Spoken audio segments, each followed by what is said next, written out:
Ladies and gentlemen, our referee has called a stop to this contest, declaring the winner by knockout and new MMA show!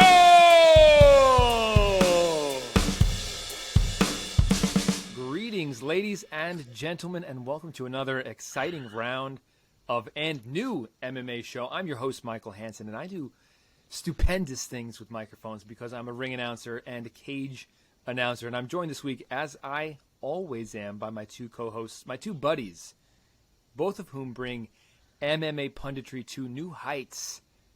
Introducing to you first, from New York, Mark Priaulx. What's up, man? What is good? I'm debating if I want the light on. I feel like I'm looking dark over here. That might be better. How goes it? I'm having a fucking day. I am shot. And we already caught shit from one of my buddies for looking tired on here last week. So this is going to be a battle against trying not to look tired because I'm on fumes. But we got some awesome fucking fights to talk about, so that should help. Bro, people have been telling me I look tired since I was like 20. So I don't know what to tell people. You have a tired face. I do. Introducing the least/most tired face tonight. In Florida, the Sunshine State, he is the Nicaraguan nightmare, Omar Artola. What's up, bud? Indeed, I am also running on fumes. I did not get my usual nap in today. You take naps? I take naps like the children. God. I wish I could. How come I never knew this? I can't even remember the last time I took a nap. College, I think. Ever since I started working remotely, shout out to the work life remotely, I started taking naps, and it's been great. How long would you nap for? Like an hour, 2 hours. And no one would realize you were gone? It's like I took a lunch break. God, I can barely even leave for 10 minutes. I took a lunch break, 10, 15 minutes, I ate, and then I just chilled out. And then, I put the volume up on my computer, and... That's amazing. As long as nothing was bing, bing, bing, bing, everything was fine. If I'm home visiting my parents with my family, and I know that my wife and my mom are with my kid, my body will know that, and will just shut down at like 2 p.m. and I'll be like, and I run to the guest room and I pass out for like 40 minutes. To be fair, my naps usually happen on days that I work out because I'm fucking exhausted. But regardless, oh, by the way, fuckers, since you guys want to give me shit about my cradle to the grave comments, I'm here to remind you, since you waited patiently all week, that the little factoid that I was trying to tell you was that Chuck Liddell and Tito Ortiz were both part of the MMA part of Cradle to the Grave, which was a ridiculous scene in and of itself. But Chuck Liddell and Tito Ortiz were the MMA fighters that had fought each other at the very beginning of the scene, and Tito Ortiz destroyed Chuck Liddell. So, there you go. That weren't real. Well, let's talk about some real fights, shall we? We have quite a bit to get to for this week's show. A lot of exciting recaps and some fights to look forward to this coming weekend.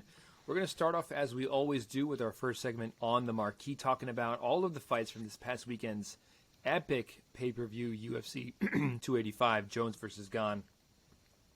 We're going to throw a bunch of the fights into our lightning round. We're going to find out who rose and fell in Mark's very own rankings system that he meticulously curates that we call the Priaulx Rankings.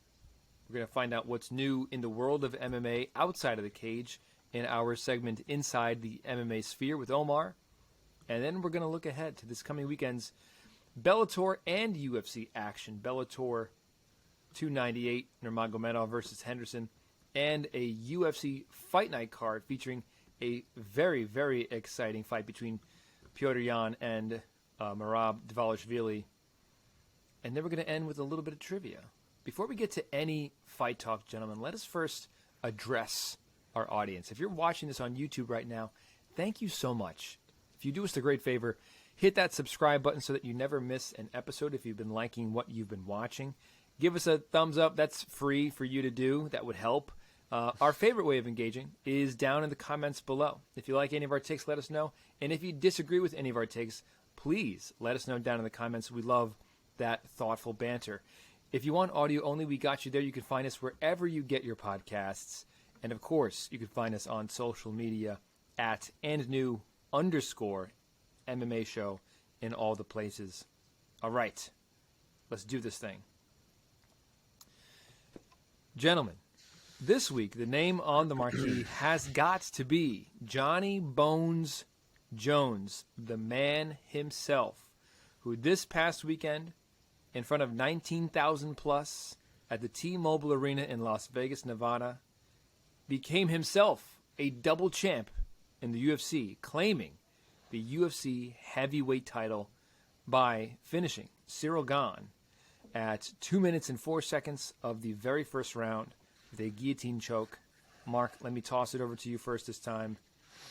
Johnny Bones, already considered by many to be the MMA GOAT, claims now not just the light heavyweight, but now the heavyweight title. And he made it look very easy against a very high-level kickboxer in Ciryl Gane. What was your reaction? He sure did. I mean, what can you say? What can you say about this man? This is not normal. Like, I know we all thought he'd win. I know Omar even thought he would do it quick. But for him to go in there and do it like that, a career light heavyweight, I know it's John Jones, but a career light heavyweight taking his first fight at heavyweight and not even getting touched a single time en route to victory, other than a nut shot, I guess. That is some shit. I mean, it was perfect. It was perfect. The timing from John to duck under that left straight and immediately take the back was so clean. And then the control, the way he leveraged his weight and circled from Gane's back to get the takedown. And then, of course, the choke that was in so suddenly, people didn't even realize it was in. The commentary didn't realize it was in. I wasn't sure it was in. And next thing you know, he's tapping, and we're out of there. I mean, That's it. It was a big build-up, one of these fights that just kind of ends, and you're like, oh, fuck, that was it? That's all we're getting here? But that's what happens when you're John Jones sometimes. I mean, that was light work for the GOAT, and he is now a two-weight champion. He will have a chance now against Stipe Miocic to close the argument of who is the GOAT with 100% certainty for anyone who doesn't already think the argument is closed. And it was 3 years. We had to wait a long time, but you can't come back and stake your claim much more clearly than John Bones Jones just did. Omar, let me get you in here. What was your reaction to John Jones winning in the way that he did? I wasn't surprised. I mean, like I said last week, man, this is stylistically, this was a terrible matchup. Like for Ciryl Gane. We saw him get manhandled by somebody who learned how to wrestle yesterday. And John Bones Jones has been manhandling legends since he was a child at this point. There was nothing for me to believe that Ciryl Gane was going to win that fight. Nothing. And so, I guess where I was surprised was how quick he found the choke, if nothing else. But I knew eventually he was going to take him to the ground, and Ciryl Gane was going to have no answer. No answer whatsoever once it actually came to fruition. And that's exactly what happened. I mean, the first choke he put in didn't really look like he had it. Then he made some kind of adjustment, some small adjustment, and he had his whole body, I think, on him, on top of just the choke itself, and it just made it worse. It was wild. I will say, I left there with more questions than I went in there with in the first place. Did you? A little bit.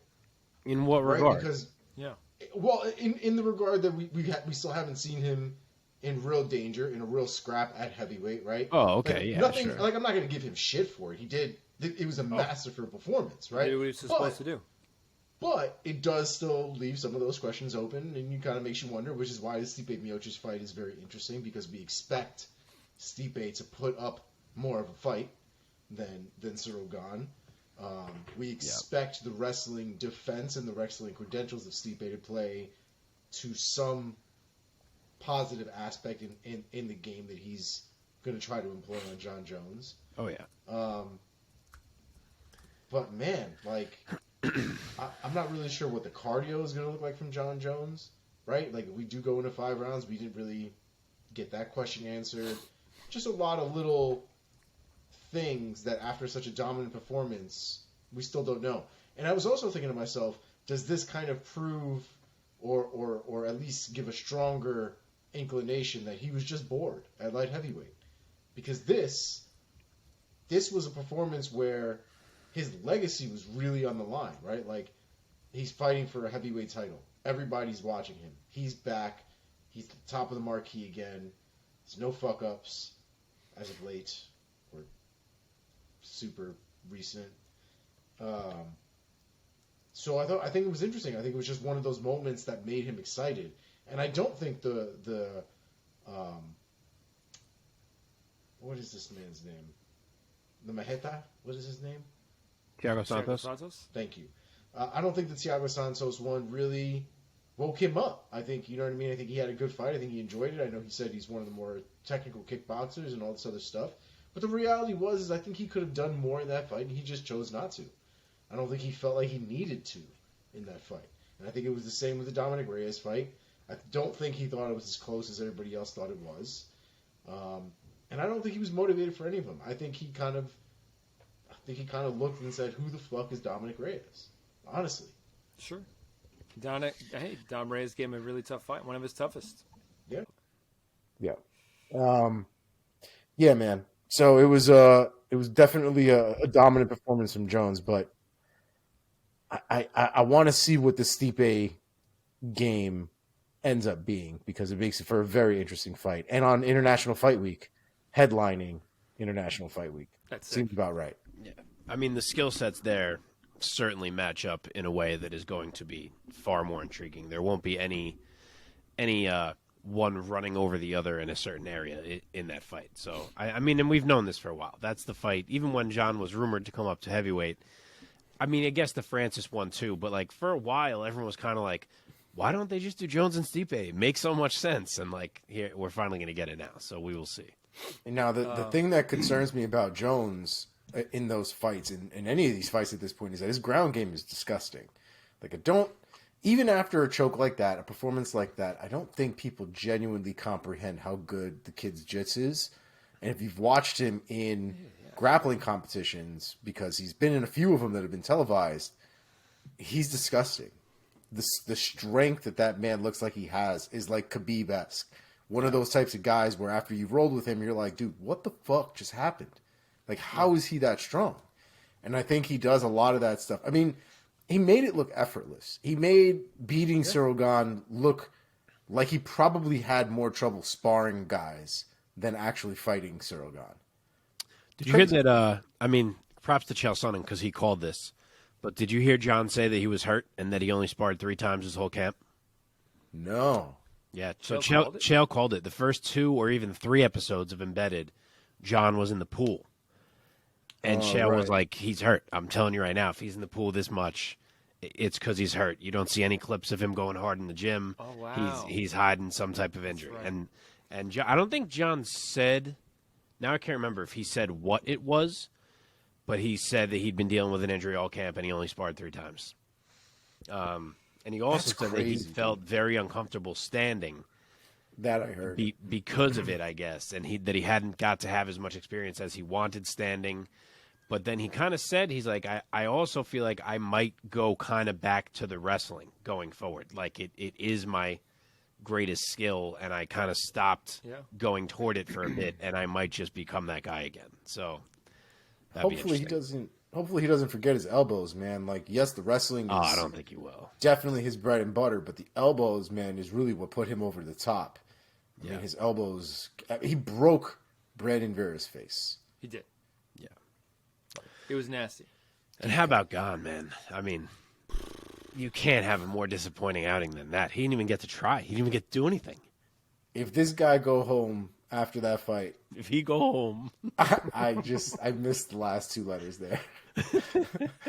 If he goes home after that fight and plays FIFA, somebody needs to break that fucking PlayStation in his house.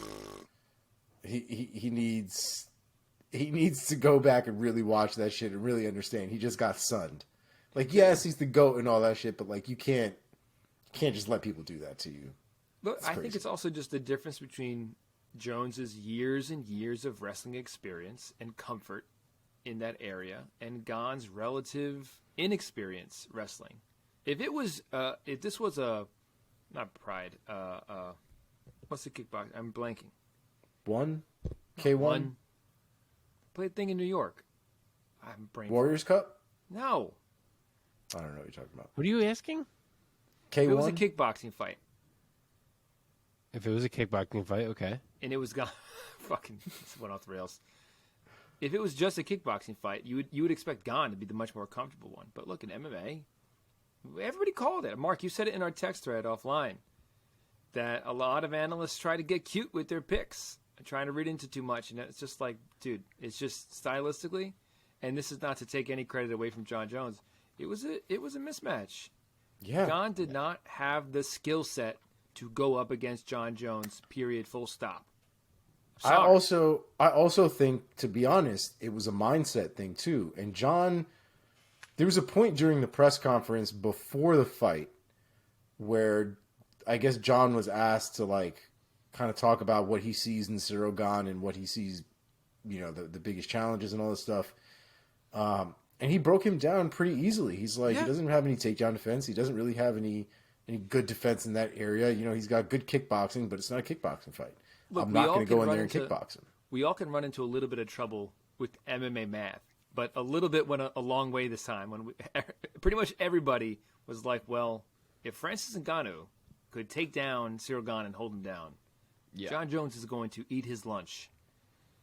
Yeah. And I also had this air that, you know, through the embeddeds and shit, that Ciryl Gane was just, and Jon Jones said this too, that Ciryl Gane and his team were just sort of like happy to be there, happy to be part of the show, right? Yeah. Like we're embedded, watch me play FIFA, and like we're chilling out, and you know, and Jon is like, I'm swimming, I'm taking care of my body, I'm watching tape, I'm going in on, you know, on the research and all this stuff. And there's a lot of fighters, and I'm not saying that he needs to be watching tape, I guess, because there are a lot of fighters that take that approach differently depending on their team and kind of how they decide to do things, and that's fine. But there seems to be something where Ciryl Gane needs to disconnect from everything, and I think he does it to his detriment.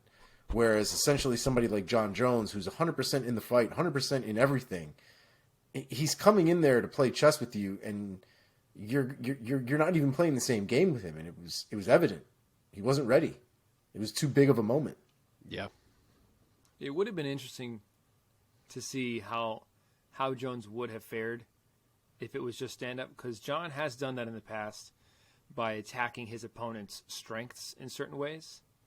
So I could have seen this play out if Jones wanted to stand up with Ciryl Gane and try to hang with kickboxing, but he didn't. He went path of least resistance and power to him. Yeah, I mean, he said it all lead up that's what he was going to do. Yeah. By the way, glory is what I was thinking about. Fair. I didn't know where you were going. All right, so we have an idea of what is next for Jon, because it's going to be Stipe. We already know that. Let's quickly, for the sake of time, because we have a lot to cover, and it's already getting late. Mark, let me start with you. Give me the name for Mr. Ciryl Gane. Where does he go from here in the heavyweight division? So I think there's a couple of choices, and I think it depends on what the plan is for this Curtis Blades and Sergey Pavlovich fight. I know they are fighting each other in April. If the plan is for the winner of that fight to wait for the winner of Bones and Stipe and then fight for the title, then I'm going to say I think Ciryl Gane should fight a returning Tom Aspinall. Ooh. If the winner of Blades Pavlovich is going to have to take another fight while they are waiting for Bones and Stipe to happen and then maybe the winner not to be ready for a bit, I kind of think that other fight should be Tom Aspinall, because I don't know who else it would be, in which case I would say throw Gane in there with a Sergey Spivak, which does feel like it's a little bit of a step down, but I think Spivak has earned a chance like that with the way he's been fighting lately.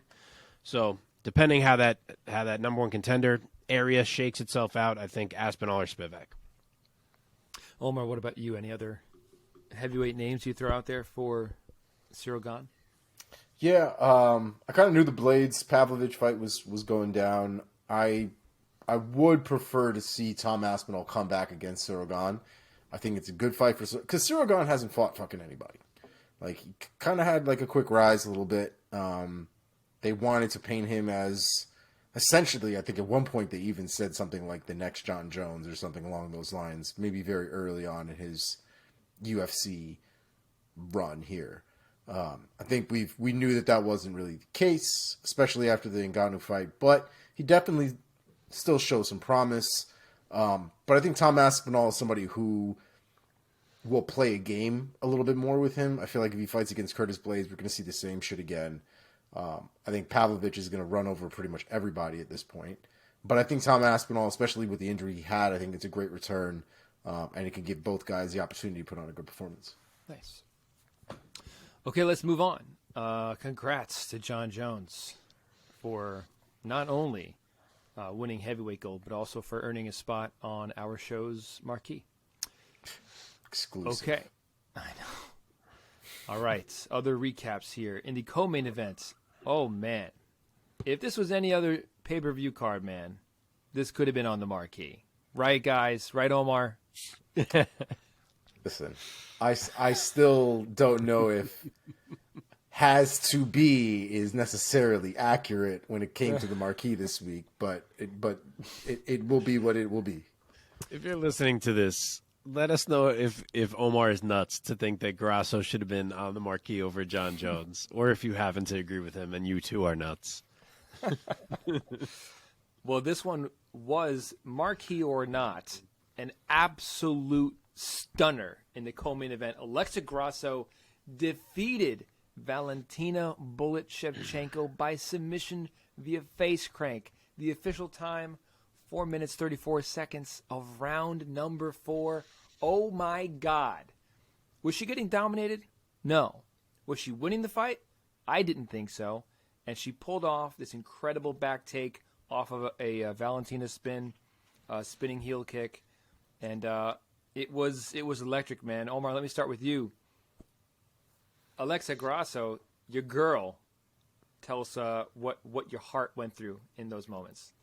I could not have been happier with the result. I could not have been happier with that being the person to beat Shevchenko. All the things that just happened this past Saturday, all of the things. Obviously, we all pick Shevchenko, and that just has to do with the resume. You know what I mean? And not necessarily that I didn't believe in Grasso. It's just a tall order, and it was a tall order. And like Mike said, she wasn't necessarily winning that fight. I think you gave her round 1. I think she made round 1 competitive. I think the striking was definitely on her side, which not a lot of people can say when they're fighting Shevchenko.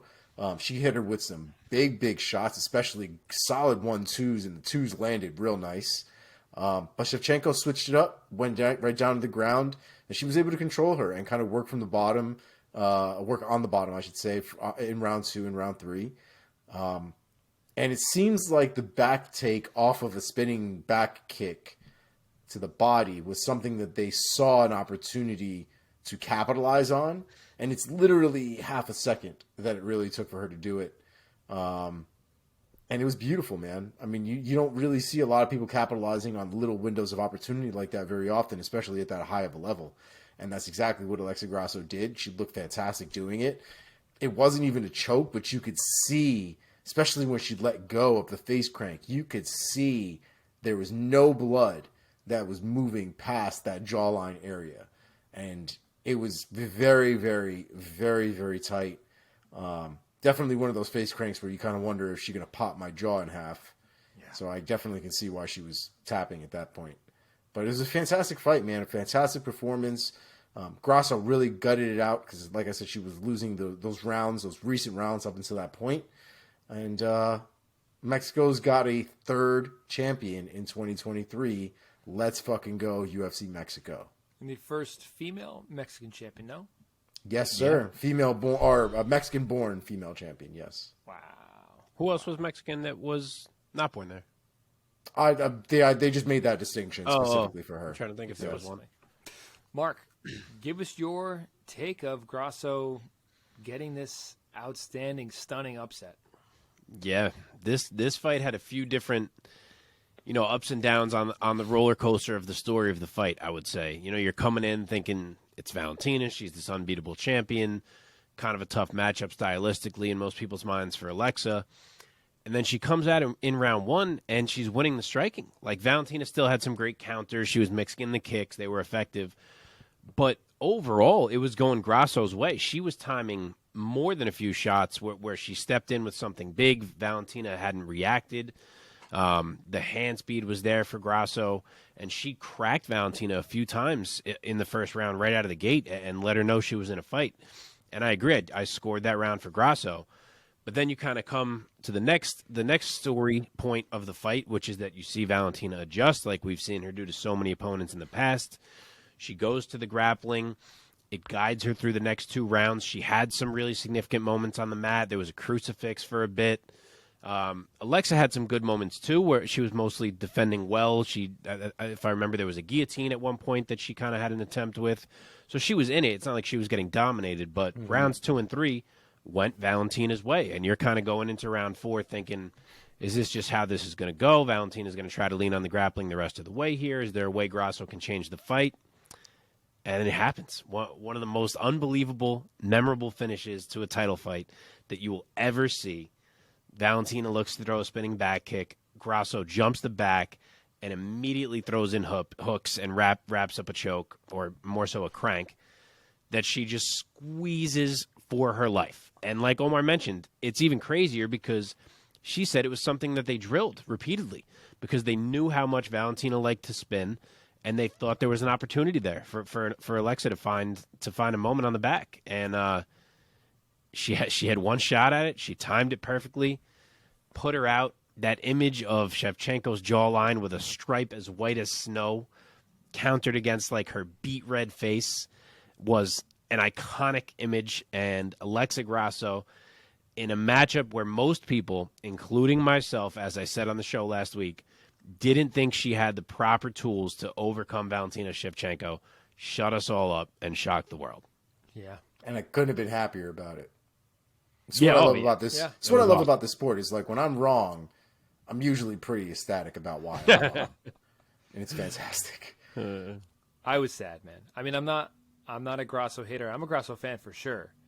But I've been on the Valentina train for a while. I'm the Sure. conductor of the train, actually. So I'm sad to see the champ lose her title.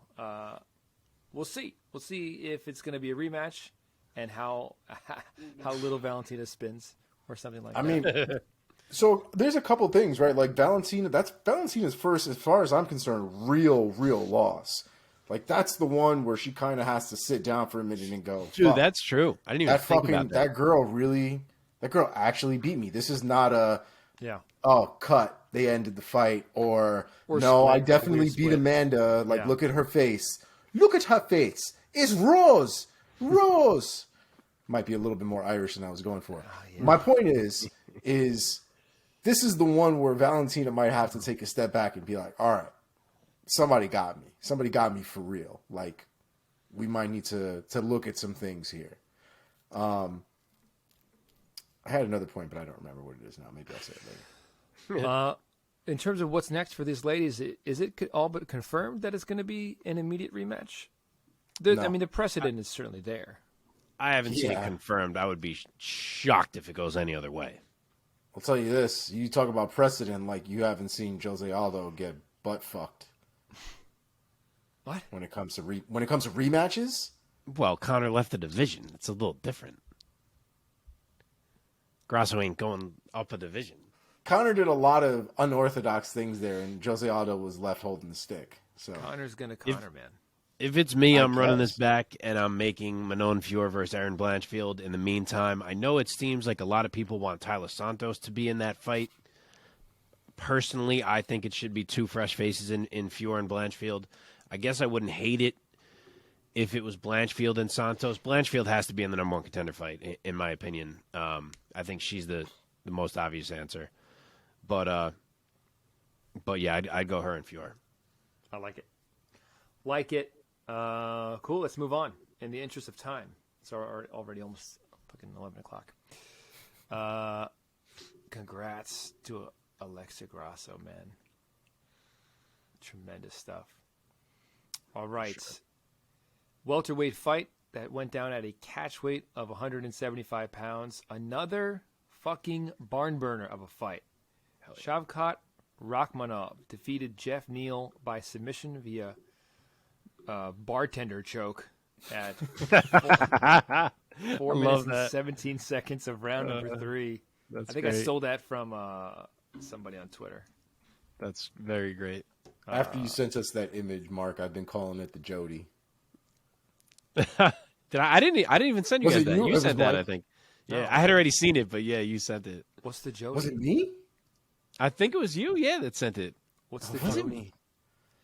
It's from the movie. Why am I blanking on the name of the movie right now? Right, Baby Boy. Baby It's from the Boy, movie yes. Baby Boy.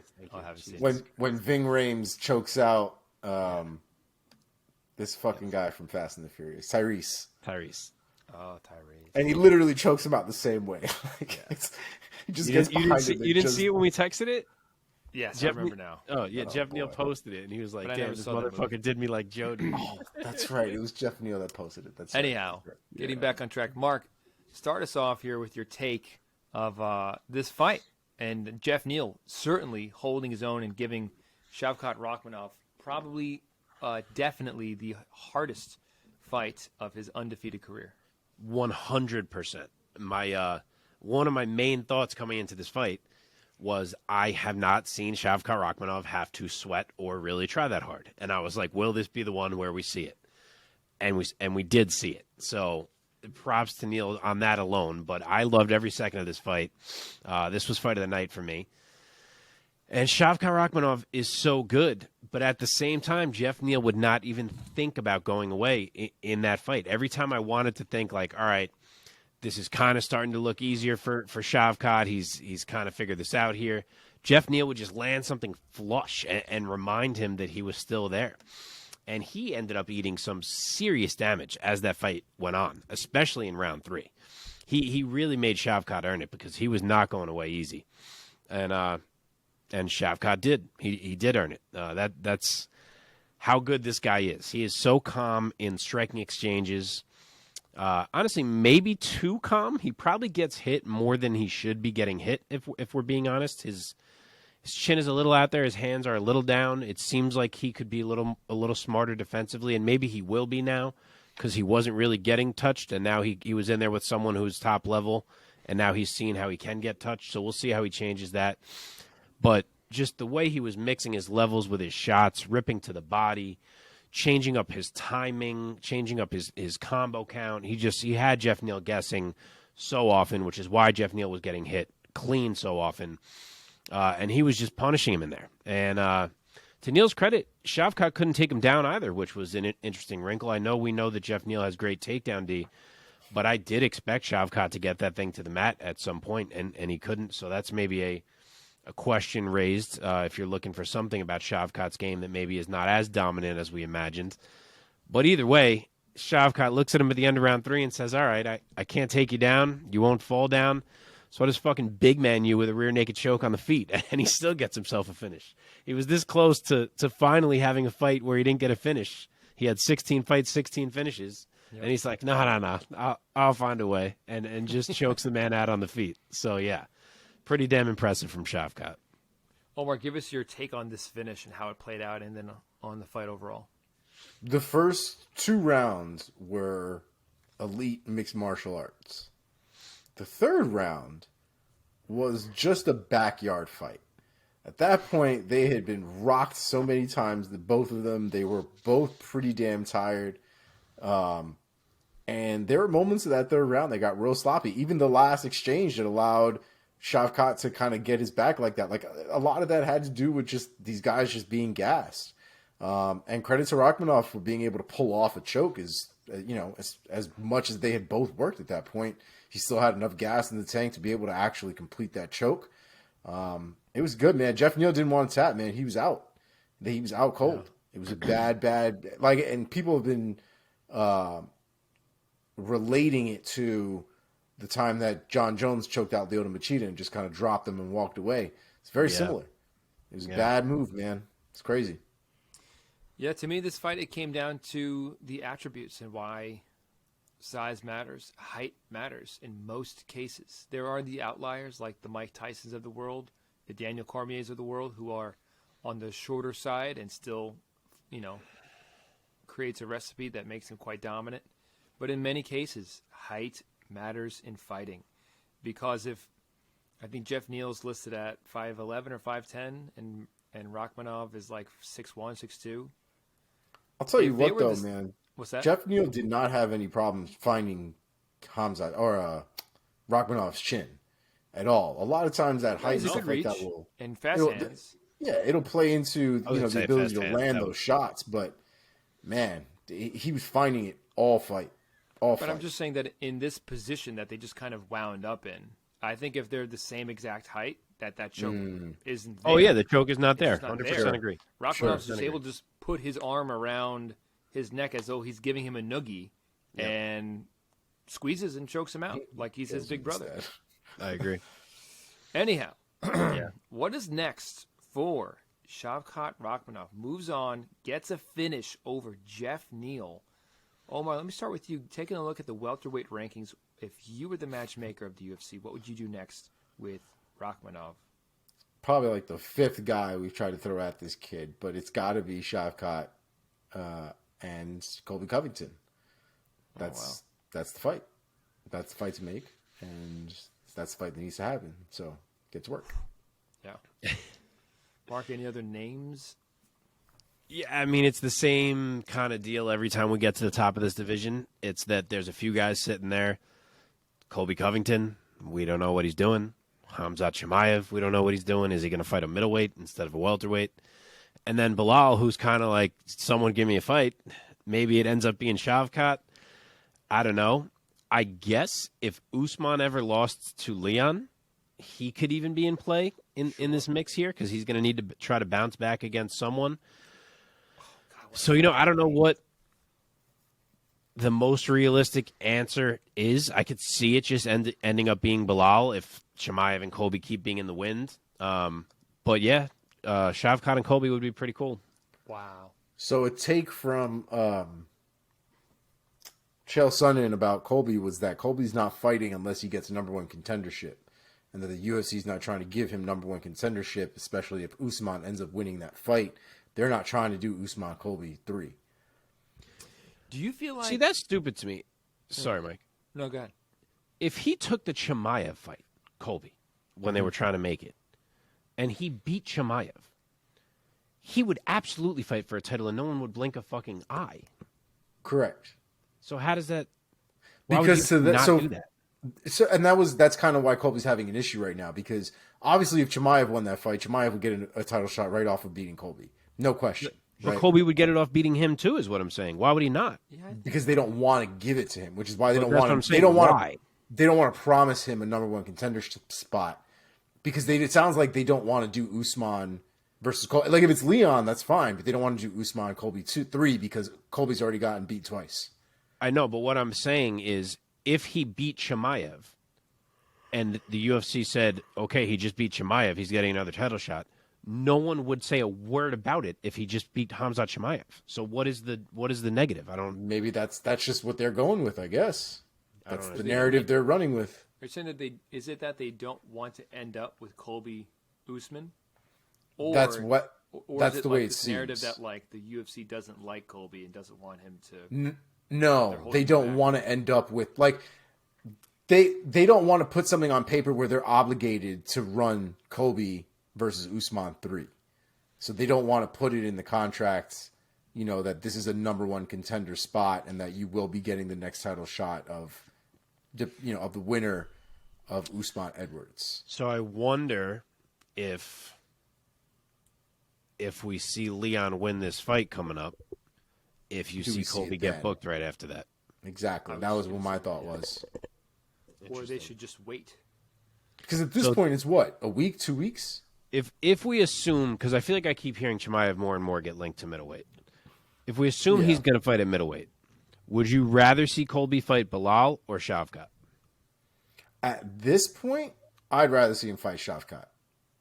Colby, why? I think Belal deserves it more personally.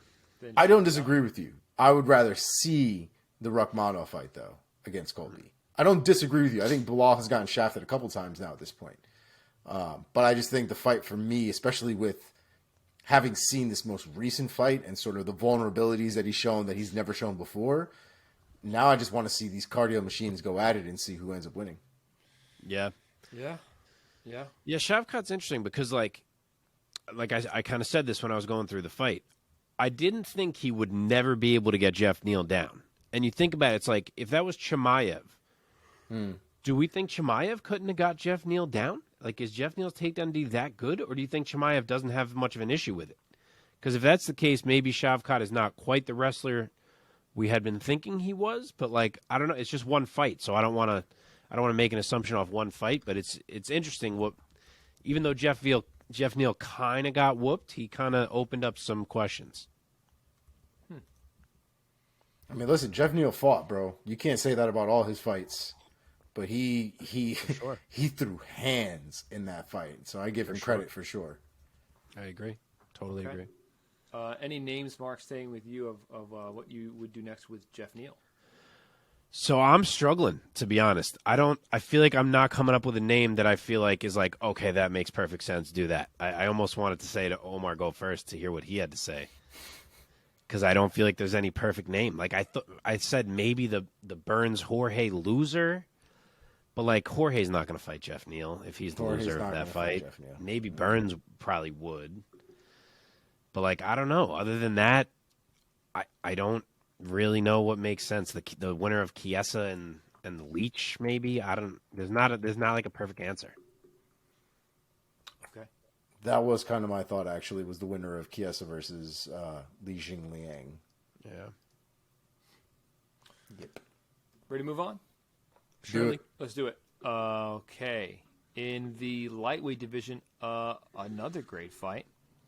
Mateusz Gamrot defeated Jalin Turner by a split decision. Scorecards red. Let me read this off. 29-28 and a 30-27 for Gamrot and a 29-28 for Mr. Turner. Omar, let me toss it over to you first this time. What was your take on the fight? Who do you think won? It was a rough fight, man. Definitely the most trouble that Turner has had in a fight, I think, since we've seen him. And, I mean, we talked about Gamrot's pace, man. Gamrot's pace, his wrestling, his scrambles, they all played a factor in this fight. And the more that they were used, the more that they were implemented, the harder it ended up being for Turner to keep up. And by the end of the fight, man, he was gassed. I think you could really see that it weared on him. And the third round definitely got overrun by Gamrot. I think where it gets crazy, though, is one I gave to Jalin, 3 I gave to Gamrot. But round 2, you could literally flip a coin, and you could probably give me a good reason why one person won over the other in both directions. Mm-hmm. So it was a close fight. Split decision, I thought, was probably not the most surprising decision. I imagined at least one of those judges was going to give the second round to Jalin. If they did, it would be in favor for him. And that's kind of what happened. So I'm not surprised. I thought it was a good fight. I'm okay with the decision, although I wanted Turner to win. And move on to the next one. It's great. Mark, what was your take? Who do you think won? Agree. Split didn't shock me at all. I think every single round of that fight was close. If you wanted to debate any of those rounds, I'm not mad at you. I do think it probably should have gone Gamrot's way.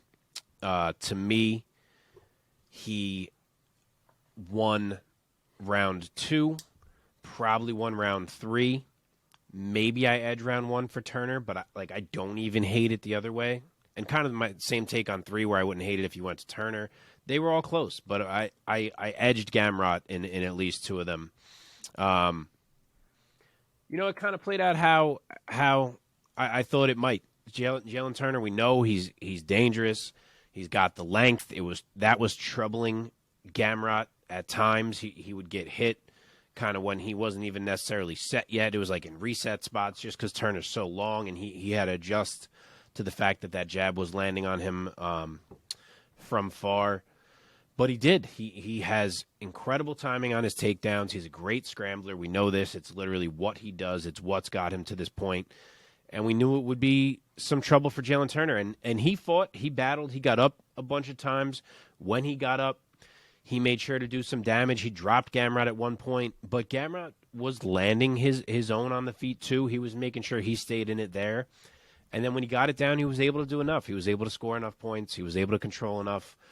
And as the fight went on, as much as Turner was battling, he kind of just got outpaced. And it's hard to end up winning the cards when you kind of just keep ending up on your ass and you got to get up again, And Gamrot was able to take the cards. So he did what he does. He did what he had to do in this matchup, especially on short notice. He kind of just had to fall back on what he knew he could probably do to stop Turner. And he did just enough. So a nice win for Gamrot, and I'm sure a learning experience for Turner being in there with a true, top 10 level guy. Yeah, man. Let's start with Turner this time. Mark, give me the name of who you would expect the UFC to match him up with next, or in an ideal world, what would be next for Jalin Turner? I mean, I don't hate just still doing Dan Hooker. Like, I know Turner lost, but it kind of still works just as well. I almost want to just go right back to it.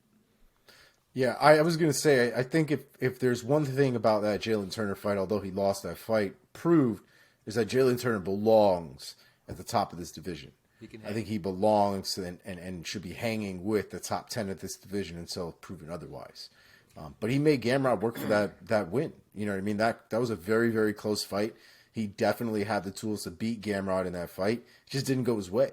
There were a lot of little moments in that fight that, looking back in hindsight, I'm sure for him, he might make different choices and different decisions and not allow himself to get stuck in certain positions and allow certain things to happen. But these are all small things, especially early on in somebody like his career, where he can still come back, make those adjustments, and be a significant force in this division. Yeah. Okay, what about Gamrot? Yeah. Omar, sticking with you, where do you think Gamrot should go next? The problem is the top of this division is a mess, right? You've got Islam, you've got Charles, you've got Dustin, you've got Dariush, you've got Justin, Gaethje. I think even Fiziev at this point is matched up. I can't remember now off the top of my head who he is matched up against. Gaethje. Oh, right. There you go. And then Chandler's doing tough in what weight division, we don't even know. So I'm not really sure what you do with Gamrot right now, to be wholly honest. Maybe you give him the winner of Fiziev Gaethje, or the loser, of Fiziev Gaethje. That might make the most sense when it happens, but it's a mess right now in that division. Okay, Mark, any other names? So I totally agree. It's hard to match him up right now. You could wait for some losers like Omar just mentioned. A name I'll throw out that I kind of throw out every now and then. Has Gregor Gillespie died? I don't know what this man's deal is. That would be a fun fucking fight if he ever wanted to come back and actually take a fight. Him and Gamrot would be awesome. The other outside of the box idea is you look at the other guy who's struggling to get a fight right now, which is Arman Tsarukyan. I know they just fought, but it was close as hell. If you told Arman he got a chance to get that fight back, as much as he's trying to get a top guy, I feel like he'd probably be like, hell yeah, I'll get that fight back, because he thinks he beat Gamrot the first time. And Gamrot maybe is a little less interested, but like he did just get his run stopped by Dariush. And if you could pitch him on like, look, our whole top is booked. If you fight Tsarukyan again, you'll be able to break through here. It wouldn't shock me, but I don't know. I think it's probably more likely that some of these top fights play out and these other guys have to wait a little bit. Okay. Yeah. Okay. Let's keep rolling this show along, gentlemen. We're still in the main card, UFC 285. In the middleweight division, Bo Nickal, 3-0, now 4-0, stays undefeated by getting the win by submission over Jamie Pickett. The official time came at 2:54 of round number 1. Pretty dominant stuff from Bo Nickal still. Mark, let me send it over to you first. Give your take. Bo Nickal with the win. Dominant is the word. A dominant debut for Bo Nickal.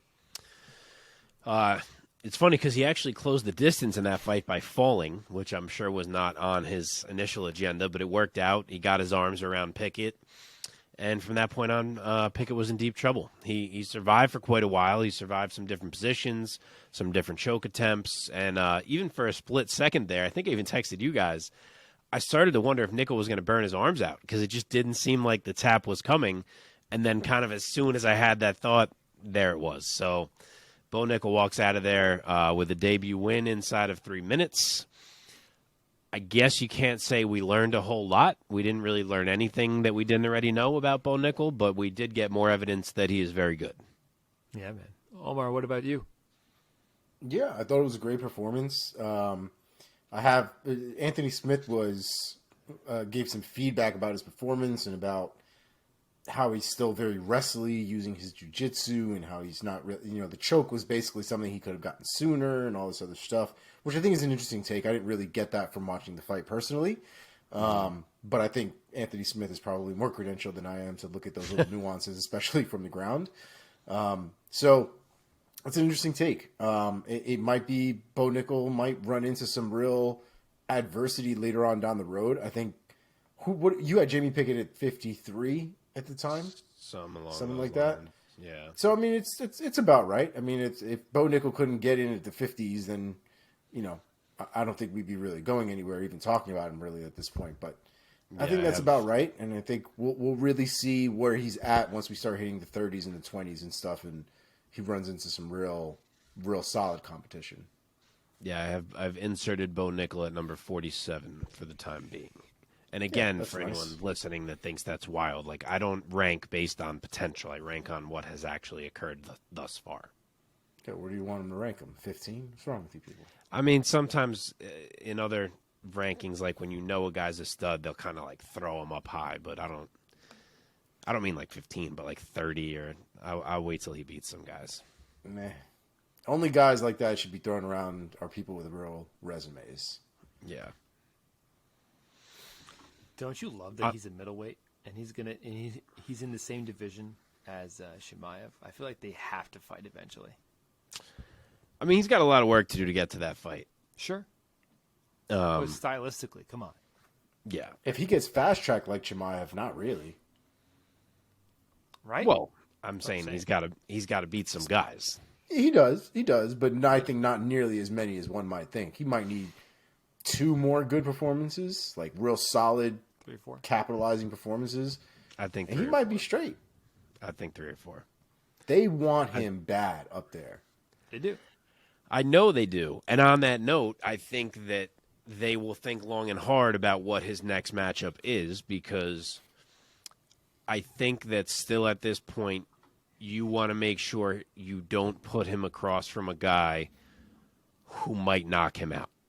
Because I was trying to think of where you go with him next, and I was like, if you don't want to get too aggressive, like maybe you go with like a Puna Soriano. I'm sure he could take him down. But then like even a matchup like that, I was like, you know what? I don't think you do, because if he takes a wrong step, that's the type of guy where one shot could end it, and I don't think you want to take that risk.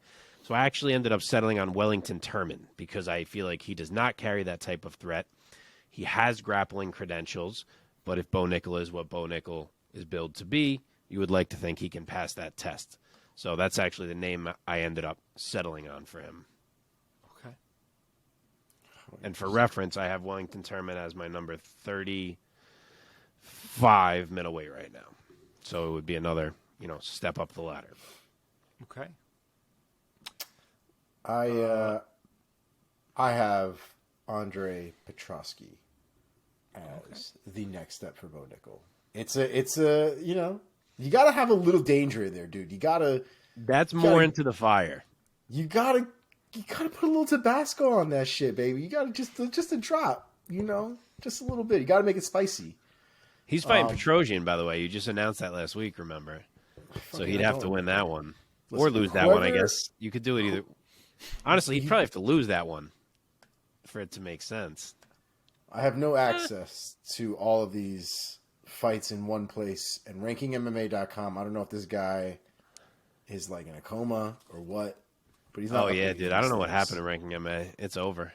I mean, I don't know if it's over for good, but it's been over. The one thing, if nothing else, that I loved this site for was that it always told me what their next fight was. Yeah. And it's killing me. Cool.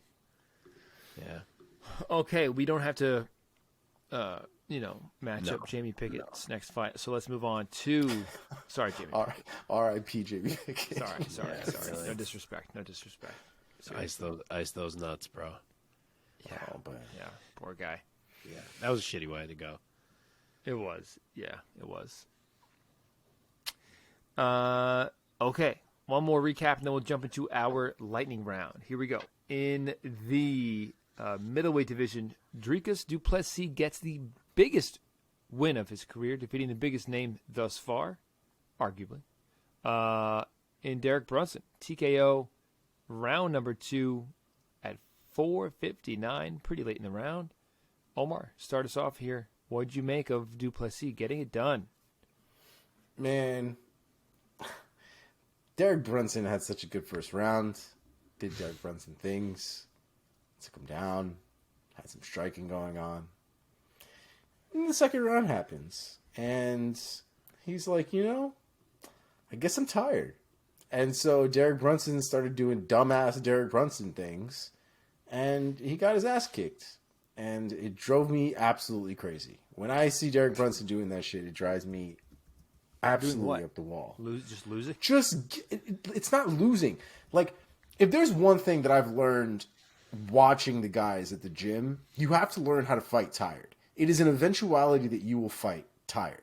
Like, no one, hardly anybody comes out of a fight, with the exception of John Jones, and is like, I'm not tired. It doesn't really happen unless you're like a chooch and like not really fighting in the fight.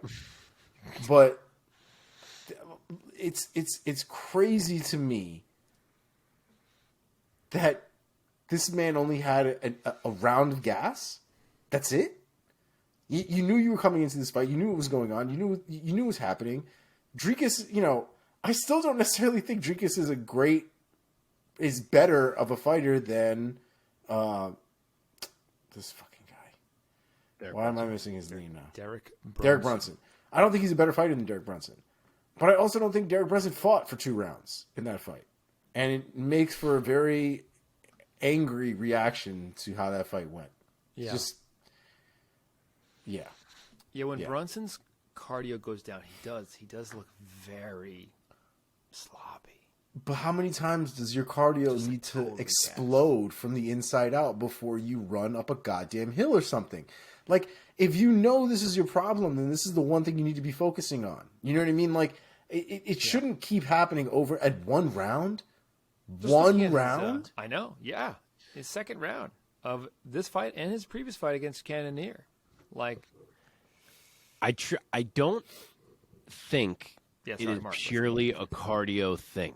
Like, we touched on this last week. I think there is an element to it that when he has to move in ways that are not necessarily his choice, like when he is no longer the one dictating the fight, that he falls apart, that he gets sloppy, and that he doesn't do well reactively, and that he almost not panics, but it's like a mental mix that starts to drain him. Like, I don't think it's just a straight run up a hill thing.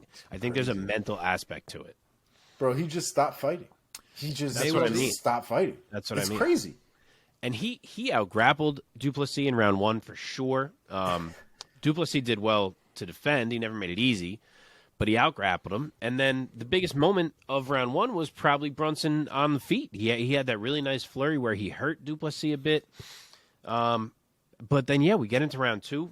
It's du Plessis who's landing the harder, cleaner shots. He's ripping up Brunson's leg now. Starts to limit his movement a little bit, and then that's when you see it. As soon as Brunson was like, oh, fuck, like he's kind of throwing me off. I'm getting a little stuck here.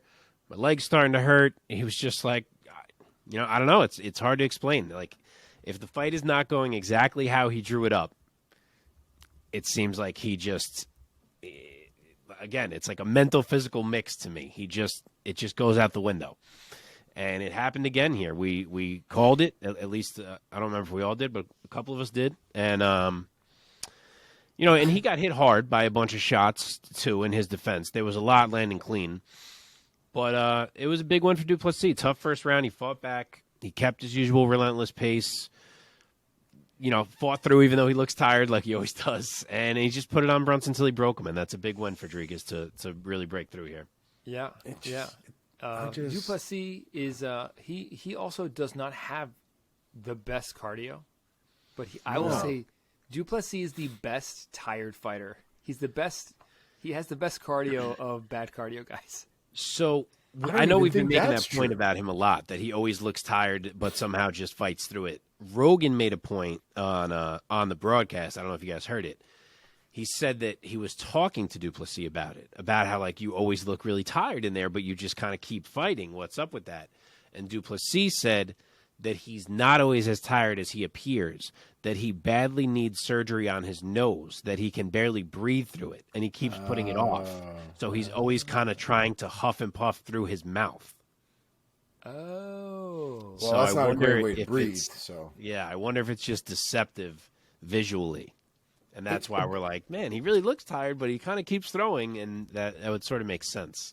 But I don't think you can breathe properly without using your nose. So, like, it has to affect his cardio. Yeah, to some extent. He actually said he was going to get the surgery, that he had made a date, and then they offered him the Brunson fight, and he was like, well, fuck, I guess I won't get it yet.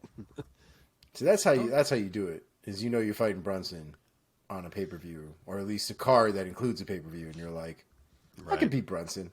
Right. That's fine. Big name, man. Hey, before this 2-fight losing streak, Brunson was on a 5-fight win streak with some pretty nice names. He defeated Theodoro, R.I.P., Ian Heinisch, Shabazian, Kevin Holland, and Darren Till.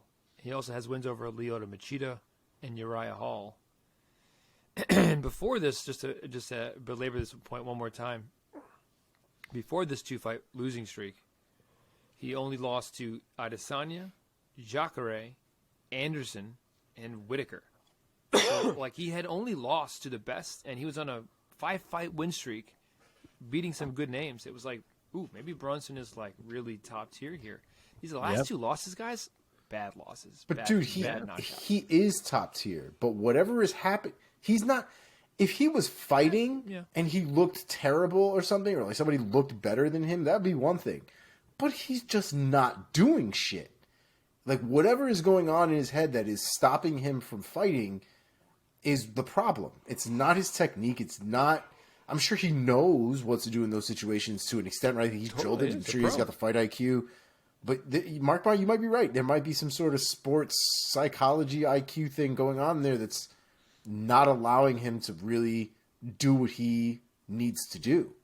And it's a shame, man, because he's got talent. But, like, he's getting his ass kicked out there. It's not great. Yeah. They threw in the towel in the end. I don't blame him. He was getting beat up bad. Bro, how frustrating must it be to be his coach? Yeah. Like, it's got to be infuriating to be this man's coach, especially if he's doing great things in the gym.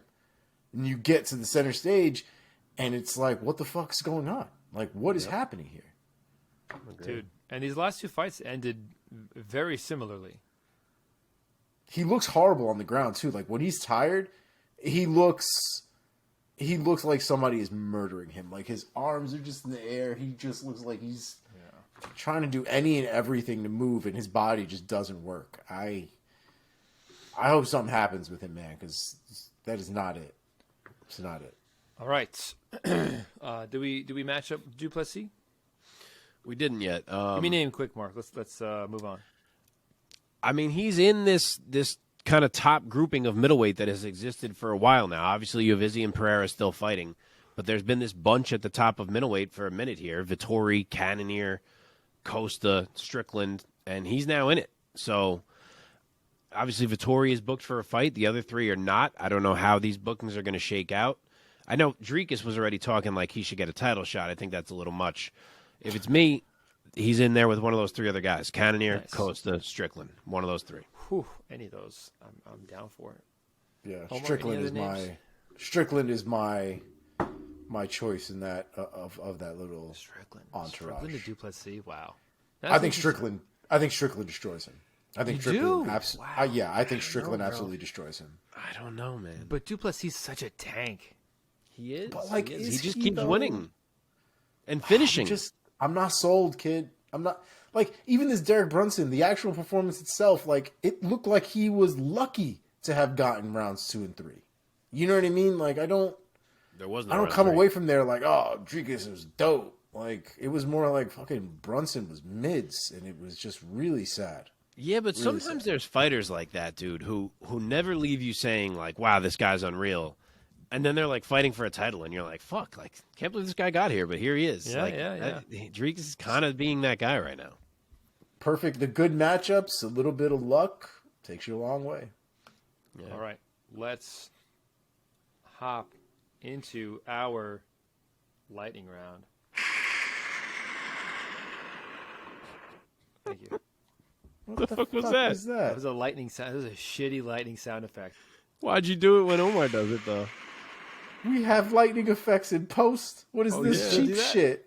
Did you not know? Do you I never forgot. watch our videos? He doesn't Forgot watch our you- shit. I forgot you did that. He Hey, does it Mike. every week. Hey, Mike. How about you like, comment, and subscribe? You son of a bitch. Click on the little bell icon on the bottom, Oh man, so you don't miss an episode. How about that? I don't miss an episode. I'm in the episodes. Out of control. oh, Jesus! All right, Kid's lightning never round. listened to us back in his life. Go. Let's go. Okay. He doesn't even know where we Okay. post. What are we on YouTube? On Rumble? I don't know. I'm not. You know what? I'm not even going to put in the sound effect now. This week. It's just going to be that The shit. shitty sound effect that I found on YouTube. That shitty fart from your I phone is what I'm forgot. putting Listen, up I there. forgot. It should have been a fart. It should have just been like, huh? Okay, bantamweights. All right, yo, seriously, these are some big fights, but let's try to not get crazy here. We have a shitload to do, and it's late as fuck. We do. Okay, bantamweight division. Cody Garbrandt defeated Trevin Jones by UD. Mark, go first. Set the tone, Mark. Set the tone. This was really underwhelming. I mean, there's no other way to put it. It was two guys who wanted to counter. Neither one could find out how to score unless the other guy went first. Cody then figured out he could at least mix in the takedowns and kind of do some work that way. But for Trevin Jones to get a big fight against a notoriously chinny guy and not throw any punches is just inexplicable. So a rough night for him, but good for Cody for bouncing back with a win. Omar. Cody fought terrified of getting knocked out. Trevin Jones fought terrified of Cody Garbrandt because of who Cody Garbrandt, I guess, carries with him. And that fight was a fucking boo. Absolutely fucking boo. Ugh. Women's flyweight Amanda Ribas defeated Viviane Araújo by unanimous decision 30-27, 30-27, 29-27, and 30-26. Omar, start us off. Listen, Ribas gave Araújo all she could deal with. And I said it last week, man. I said that the whole thing is going to be, can she use her movement to dodge Araújo, to get out of the way of damage and land her own shit? And yeah, damn right she did. And she spent 3 rounds doing it. She beat the crap out of that girl. I don't think there was any other way of that fight being scored. And I'm glad she got the win. Great performance. Mark. Amanda Ribas, baby. Let's go, baby. go. I said 2 things for my main reasons why I picked her last week. One was that I thought her jiu-jitsu technique was so good that it would override any of the natural strength that Araújo possesses, and we saw that on full display. The technique carried the day. And the other was that I thought Ribas was getting more and more comfortable striking every fight, and boy is she. She freaking dropped Viviane Araújo. By round 3, she's throwing spinning shit, jumping shit. Like, it's coming, man. And she's a dog, too. She goes for all 15. She tries to put it on you in all facets. Wherever that fight is, she is coming. So a really great performance for Amanda Ribas, and I'm excited to see who she gets for her next fight. Okay. Marc-Andre Barriault, round 2, TKO over Julian Marquez. Mark, start us off. Yeah, I actually liked how Julian Marquez looked to start this fight. It was kind of like a new version of him. It was some great controlled aggression. I thought he was more accurate than I feel we've seen in the past, less winging punches, more actually thinking about what he was throwing. He had Barriault backing up and honestly not even reacting well on a lot of punches. Like through round 1, I was like, shit, Julian Marquez looks good, new camp and everything. But man, as soon as Barriault sensed the slightest dip in Marquez's pace in round 2, it was like he just said, all right, it's go time, and he dialed it up to 100 miles per hour and stayed there for 3 straight minutes until, I mean, he didn't breathe, Barrios, for 3 minutes. And he just legitimately sprinted. And it was an onslaught. And honestly, it went on longer than it should have. I don't know what Mark Smith was doing exactly in there, but eventually Marquez just couldn't take it anymore. So a great win for Barrios. Okay. Omar? Oh, I thought you were skipping. Yeah, this one, I normally would have been upset that Julian Marquez lost yet again. But honestly, man, I thought it was a good performance from him. I thought it was a nice little slugfest. Barrios had to work for that. Marquez was not one to go out easily. Good fight, man. Good fight. It got kind of sloppy towards the second round like I thought it was going to. These guys spent a lot of energy in the first round. But still, fun fight. Good conclusion. Okay, jumping down into the early prelims now. Ian Gary, round 3 TKO over Song Kanan. Omar. Man, I really love Ian Gary's use of distance management. Not a lot of guys, I think, that are active right now in the UFC use the distance as well as he does. He's 1-2 slip, 1-2, and he uses it a lot. And it's very fundamental, and it's something that he seems to have mastered quite a bit and uses it a ton in his fights, and it works for him. Kind of fucked up in the end of the first round and got hit with a big shot that dropped him. Like his legs just gave out completely, but he was able to recover, stay alive, I guess you could say. But Song made a lot of messed up decisions in that fight as well. Kept him grappling when he shouldn't have and all this other jazz. But Gary looked great, man. Especially once you got to round 2 and 3, he pieced him up, lit him up the entire time. Round 3 was devastating and left Song all kinds of bloody. Mark? It's coming together. He's starting to show what all the hype was about. I could watch that man strike all day. Holy hell, he has some gorgeous striking. Of course, he had the moment where he got dropped, but he bounced back. That moment aside, he controlled the range beautifully all fight long. Textbook. He looked slick as hell. He was landing to all levels. And really, it's the fundamentals that carry him. He just fights behind a great jab and some nice calf kicks and push kicks. And you're worried so much about those things because he's so effective with them that he gets to mix in these beautiful blitzes. And when he's humming like that and flowing, it's tough to beat him. And it's time to give this man a real opponent now. No more freaking stupid matchups. Someone real. Okay. Cameron Simon, majority decision over Mana Martinez. Mark, sticking with you. So there's another one we nailed. Mana's a tough dude who was there to fight, just like we knew he would be, but Cameron was a level above on the feet technique-wise. He had the wrestling in his back pocket to use when he wanted, and aside from his issues with fouls through 2 UFC fights now, he looks really good thus far. Omar? Bro, the dick shots were awful because you could hear the cup. Oh, You could hear it bang twice. I don't know which one was worse. The first one was like a loud pop. The second one was like a thud. Both of them, I was just like, oh. It's so bad, man. But yeah, I thought it was a rough fight for Simon. I had him winning as well. He had a lot more tools and took a lot of different avenues. I think the fight got progressively worse for Mana Martinez as it went on. But Mana didn't make it easy, man. His striking, I thought, was pretty good. He was countering a lot. They were swinging a lot. They were landing a lot. So it was definitely a good performance, a good showing, of his tenacity, of his ability. But like I said before, and I said this last week, and I don't want to disrespect Mana because I do think he's a really tough guy and a really good fighter. But I just don't think that this level right now is working for him. I think these guys are just a step above. I think they just have more tools. So I hope he can figure that part out and do something where he's finding a bit more success overall. Okay. Tabitha Ricci, submission via armbar over Jessica Penne, 2:14 of round number 2. Omar, start us off. Yeah, dude, I can't pick Jessica Penne no more. I don't know I don't think I picked her this round. I think I did go with Ricci by unanimous decision, but it's just not. It's not working for me anymore, man. She doesn't look the same. It's not the same tenacity as it once was. She's still missing a ton of tools to be able to get her from A to finish. And she takes a lot of damage trying to figure that part out. And Ricci is a beast. So, yeah. She is. Crazy. Mark.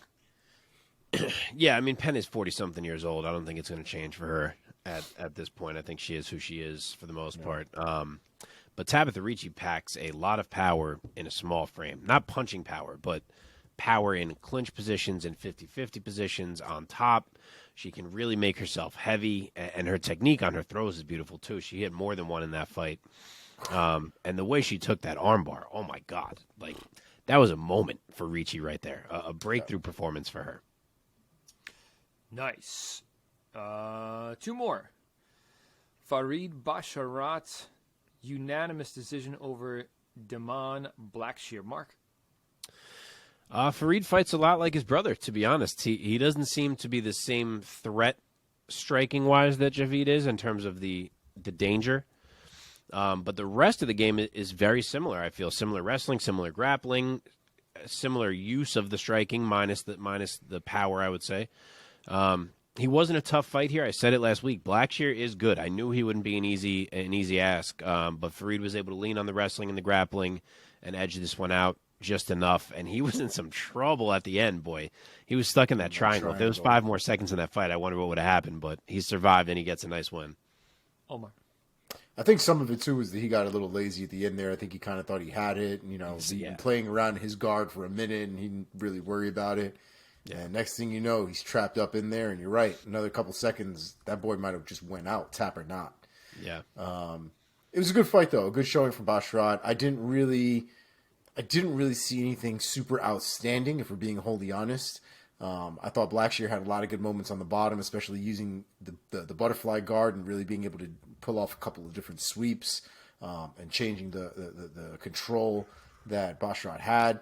Basharat played heavy, though, and he didn't really do a lot of damage, I thought, from the ground position, which I'm not a super fan of, if we're being honest. Once we're on the ground, I'd like to see guys put a little bit more oomph to their ground game and not just stay there.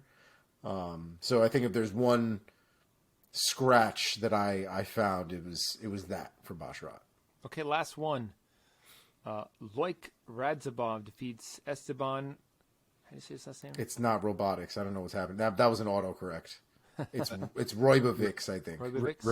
Ribovich, I think. Or Ribovics. Yeah, I forgot how they said it. Yeah. UD. Omar, start us off. This was a crazy-ass fight. And you got to give Esteban a lot of credit when it comes to the fact that this guy is credentialed. He's been in there with real guys, real competition, and he took it to him, man. Kid's got a chin as well because he got hit with some nasty-ass shots. But you can see, man, by the third round, Loik had about enough.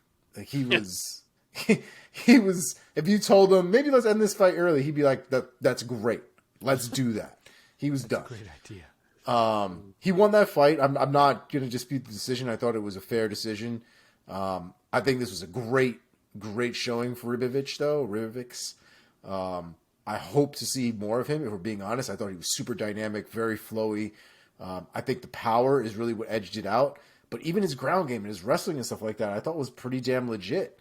Considering the credentials that that Loik has, I'm excited to see this man fight again. Nice. Mark, take us home. Yeah, these boys scrapped in this one, and I agree. You got to give some props to Esteban because he definitely brought it, but Loik looked good to no one's surprise. We know his game from his PFL performances. I'm not saying he's a title contender or anything of that nature, but he is definitely going to be a fun addition to the lightweight division in the UFC. He's got some skills.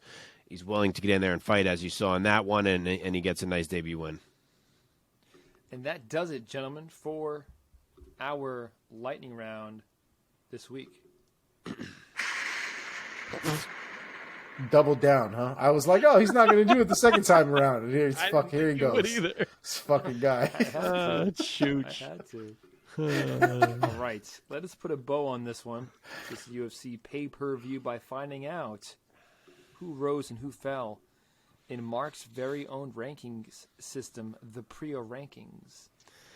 All right, there's kind of a bunch, so I'll try to go quickly because we have a lot of previews to get to. Where should I start? I'll start with the risers. Working from the top of the card, we have 6 risers. The obvious one, Alexa Grasso. I had her even a little lower than the UFC did. She was my number 8 ranked women's flyweight, and she is now the champion. So obviously a nice jump for her.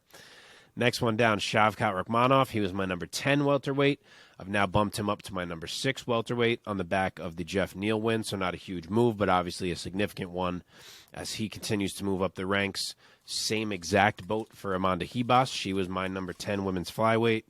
Hadn't really proven much in that division as of yet. She is now my number 6 women's flyweight. Moving on down, Cameron Simon, who we just talked about a minute ago. How do you say this man's name? I can't say it. I think it's Simon. I it feel is? like Okay. I heard them saying Simon during I thought the I was saying it broadcast. wrong. He has moved up from my number 55 to my number 44 bantamweight on the back of that win. He's now 2-0 in the UFC. Tabitha Ricci with a significant win for her. She moves from my number 20 women's strawweight all the way up to my number 13 women's strawweight. I believe the UFC ranked her too. I want to say she might have been 14 in the UFCs when I looked. What the hell was Penne ranked? For me, Penne was going into this fight. Penne was 13. Remember, she had just beat Lupi and Karolina Kovacevic. Okay.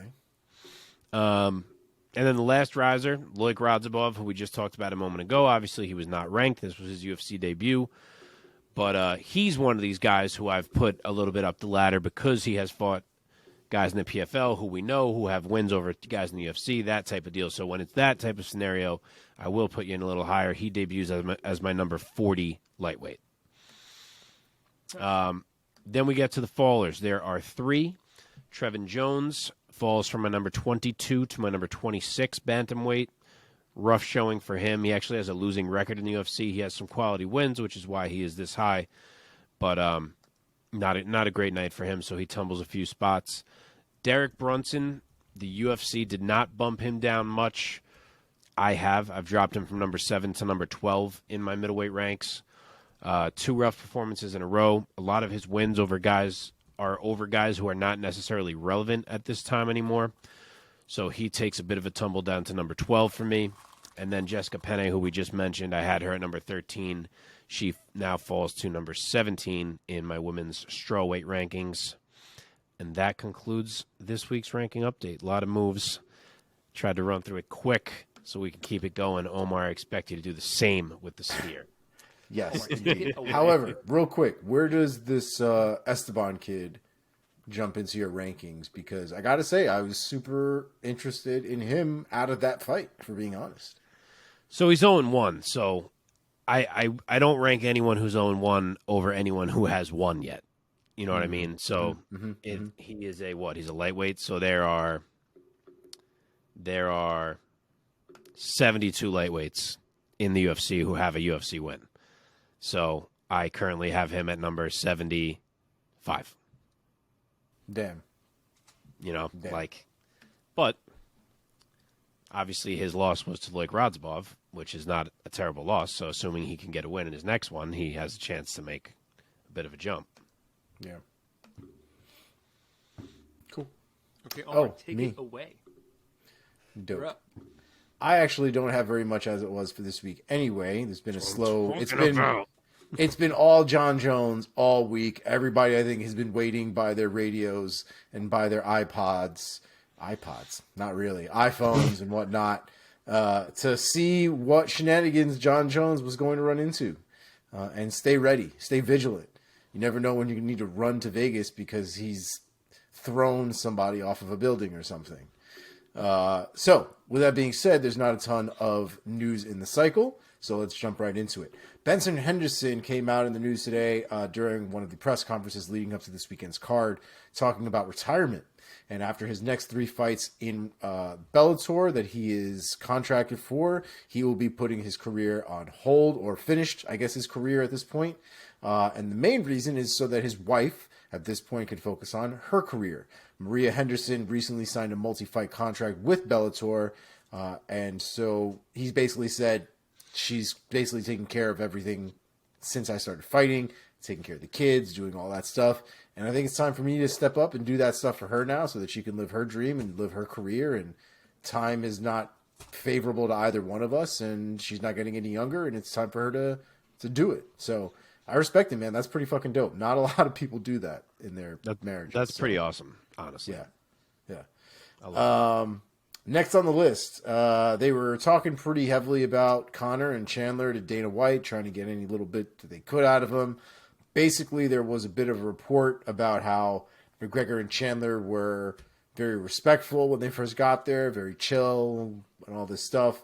And apparently on Friday, this past Friday, it was the beginning of March, something like that, apparently some shit went down. And rumors are that there was a knockout during a regular scheduled knockout in the octagon during the tough event.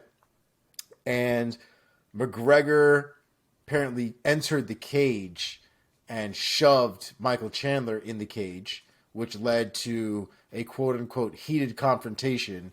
One of the members of one team slapped someone else. Both teams rushed into the cage. Apparently they went full MLB on the thing. So I guess we'll see it. We'll see it. Dana White, I'm sure, didn't want to put any spoilers out there. I'm sure he's excited for the numbers that this season of Tough is bound to get with all this publicity and Conor McGregor being on there to begin with. So I'm sure we'll see more of it to come. Wow. All right. A couple of fight announcements. Not even that many to begin. Not even that many at all. So let's run right through it. Just a little update on this weekend. Abu Bakr Nurmagomedov is out of this card from this weekend. Carlston Harris will now be facing Jared Gordon at this weekend's card. Next on the list, Hani Yahya versus Montel Jackson has been added to UFC's Vegas card on April 22nd. Nate Maness versus Zhalgas Zumagulov has been added to UFC's 288 card on May 6th. Kron Gracie, the return of Kron Gracie. I don't even know when the last time that boy fought in the UFC was. I know it was against it was against Alex Caceres. Yeah. He got pieced up, if I remember right. But nonetheless, Kron Gracie is coming back versus Charles Jourdain. Kron won, didn't he? I do not think he won that fight. Yeah, dude, he tapped Caceres in the first round. Did he really? Yeah. What fight do I remember? He did get pieced. Did he fight twice in the UFC? Why are we not remembering? He did get pieced up, right? Like, I'm not making... Did I make that up?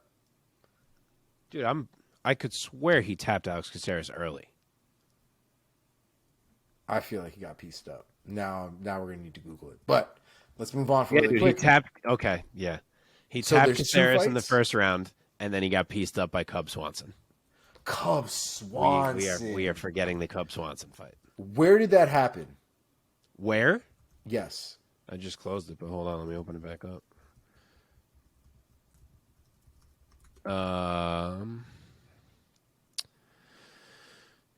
If this page wants to load, I can tell you. Here it is, Tampa, Florida. I thought I saw that fight. You were there and you don't even remember it? I honestly, when you said it, I remembered it because I remember sitting behind Cub Swanson's family in that fight. That was one of those ones I could afford fucking floor seats. Nice. Shout out to that Miami card with their ridiculous ass prices, but that's a time for another day. So again, Kron Gracie versus Charles Jourdain added to the May 6th pay-per-view UFC 288. Last on that card's updates is Jessica Andrade versus Yan Xiaonan. That should be a decent fight. That's a big spot for Yan Xiaonan. I love that fight. Next on the list, a pretty nice fight announcement off of the back of her recent win. Mayra Buena Silva versus Miesha Tate has been added to the UFC's June 3rd event. And last but not least, not confirmed, but a solid rumor going around the mill that Tony Ferguson and Kevin Lee will rematch at UFC 290. I would that, love that. Gentlemen, is all we got for you. Cool. Like it. All right, boys, let's keep this show rolling along. I like the pace right now. I like the pace. Let's look ahead to this coming weekend. We have Bellator and UFC action on the docket. Let us first go to Bellator 292. Nurmagomedov versus Henderson. We're going to preview, I believe, 4 of these fights, but before we get to any of those, any other fights or fighters to highlight for our viewers and listeners? Yeah, so there are certainly some relevant fights. I feel like the Bellator cards have been getting deeper recently, so good on them for that. You have Julius Angliscus fighting, I always forget how you say this man's first name, Dvalishvili, Yagshimuradov at light heavyweight. That's a pretty competitive fight. You have Khalid Murtazaliev again, fighting again on this card. And then the main undercard fight that I'll highlight is Enrique Barzola, who we've been talking about a bunch lately. He is fighting Eric Perez, former UFC vet as well. So that's a really interesting fight. Let's see, what are the odds? Real quick, Mark, what the hell is the fight order for this fight? Because are they opening the undercard with Eric Perez versus Enrique Barzola? Because that's fucking crazy. That's the featured prelim last I looked. Oh, is that not how it's looking now? I looked on SureDog, and they had that as the first fight on the bout order, which... Oh, I think they might be off. I can't even tell you how screwed that would be. I'm seeing it as the featured prelim right now. Okay. But yeah, so Eric Perez, former UFC vet. Yeah. What was I saying? Barzola is about minus 250 odds-wise right now. I do probably lean his way because the overall game that he has been displaying lately, but that's definitely an interesting fight before you hop into the main card. Mm-hmm. Mm-hmm. Ready? Ready. Okay, fight number 1 that we're going to preview. Michael Venom Page taking on Goiti Yamauchi.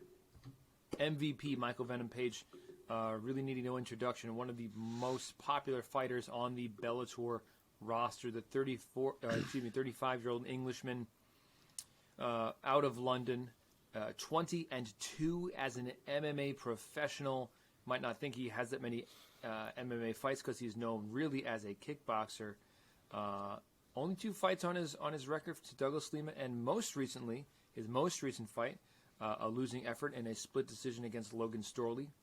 That snapped a 6-fight win streak that he had after his Lima fight. Taking on, excuse me if I'm not saying his first name right, Goiti Yamauchi, yep. The 30-year-old out of Japan, 28-5 as a pro, 21 wins by submission, and he's been looking good lately, riding a 3-fight win streak. Mark, take it first. Give us your prediction and your pick. All right, so all these fights on the Bellator main card here are pretty significant fights in terms of title implications. Obviously, you have 2 fights that we'll get to that are in the lightweight Grand Prix. The heavyweight one we'll get to. The winner's probably going to get Bader. And in this one, Page and Yamauchi, we know it's probably going to be Jason Jackson getting the title shot against Amosov, but the winner of this fight is kind of going to be like right there. So it's big implications. The odds are super tight. Actually, no one is even a plus. Venom Page is minus 125. Goichi is minus 105. Mm-hmm. So you're paying a vig on either one of them. It's a 5-inch height and a 5-inch reach advantage for MVP, as he is often accustomed to. Yamauchi is a former lightweight. He's recently come up. He beat Neiman Gracie in his first fight as he moved up to welterweight. And as nasty as this man is in his grappling, and as solid as he can be with like his body lock trip type takedowns, I just wonder about the size. Because as I said, he's a former lightweight. Now he's fighting a guy much taller than him, much longer than him. I wonder if he can get MVP down as easily as he has been able to get others down. If he does, I imagine he can probably tap MVP fairly quickly. He is that good, especially if he gets MVP's back. He's great with his chokes. He does like to strike. I could see him maybe being willing to play a little too much and ending up paying for it. So I don't know. I'm very torn. Obviously, it could go where he just gets some type of quick takedown and taps MVP quick, and I'll look dumb. But just the size combined with the fact that sometimes Goichi is willing to kind of play that striking game when it's not necessarily his A1 route, I'll say MVP ends up managing to time something and lands really big. And obviously we know his power is real. And I'll say he puts him down. MVP early round 2 knockout. And honestly, if MVP does lose this fight, I think the MVP run has kind of sizzled down. So he needs this one. Okay. Omar? Yeah, man. This is a very interesting fight, actually, because you got a guy that relies on his submission game. You know, he's got a knockout or two in there for sure, but his bread and butter is a submission game. And then you got a guy, Michael Page, who relies a lot on his striking game.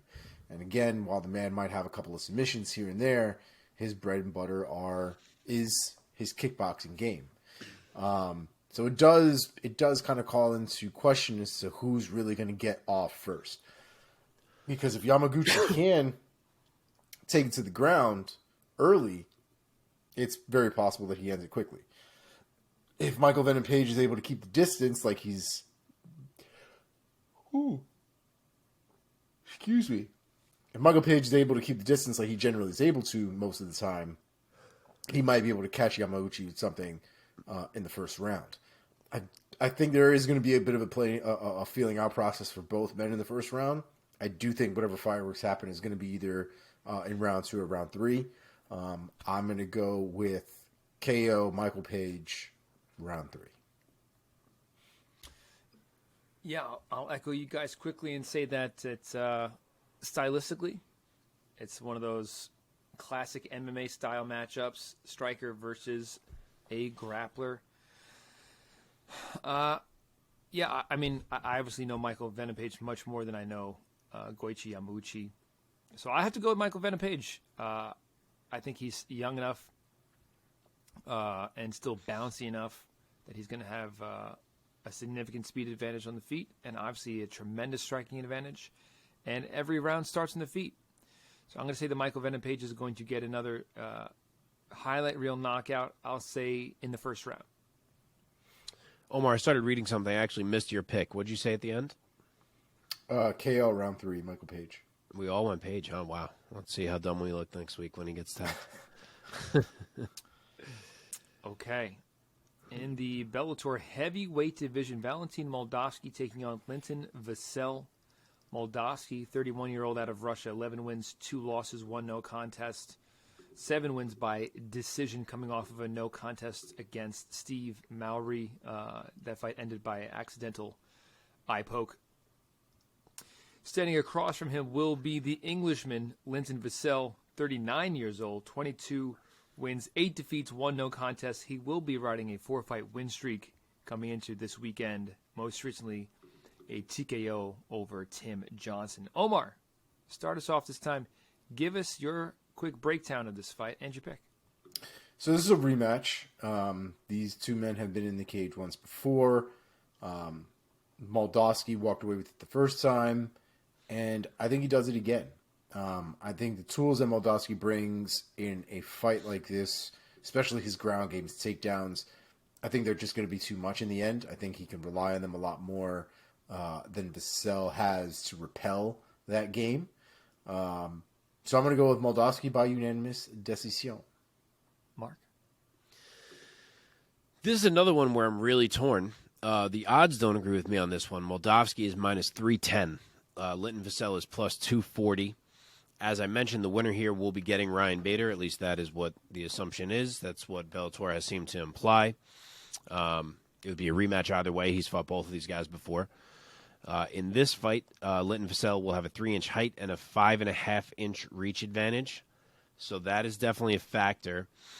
And I think there's an argument to be made that the 39-year-old version of Linton Vassell that we're seeing right now is the best Linton Vassell that we've seen. I really love this resurgence that he has had since he moved to heavyweight. I wasn't even really a fan of his at light heavyweight.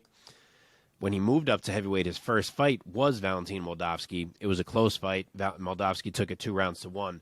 Since then, Linton Vassell has really been putting on a show at heavyweight. He's been drubbing some guys.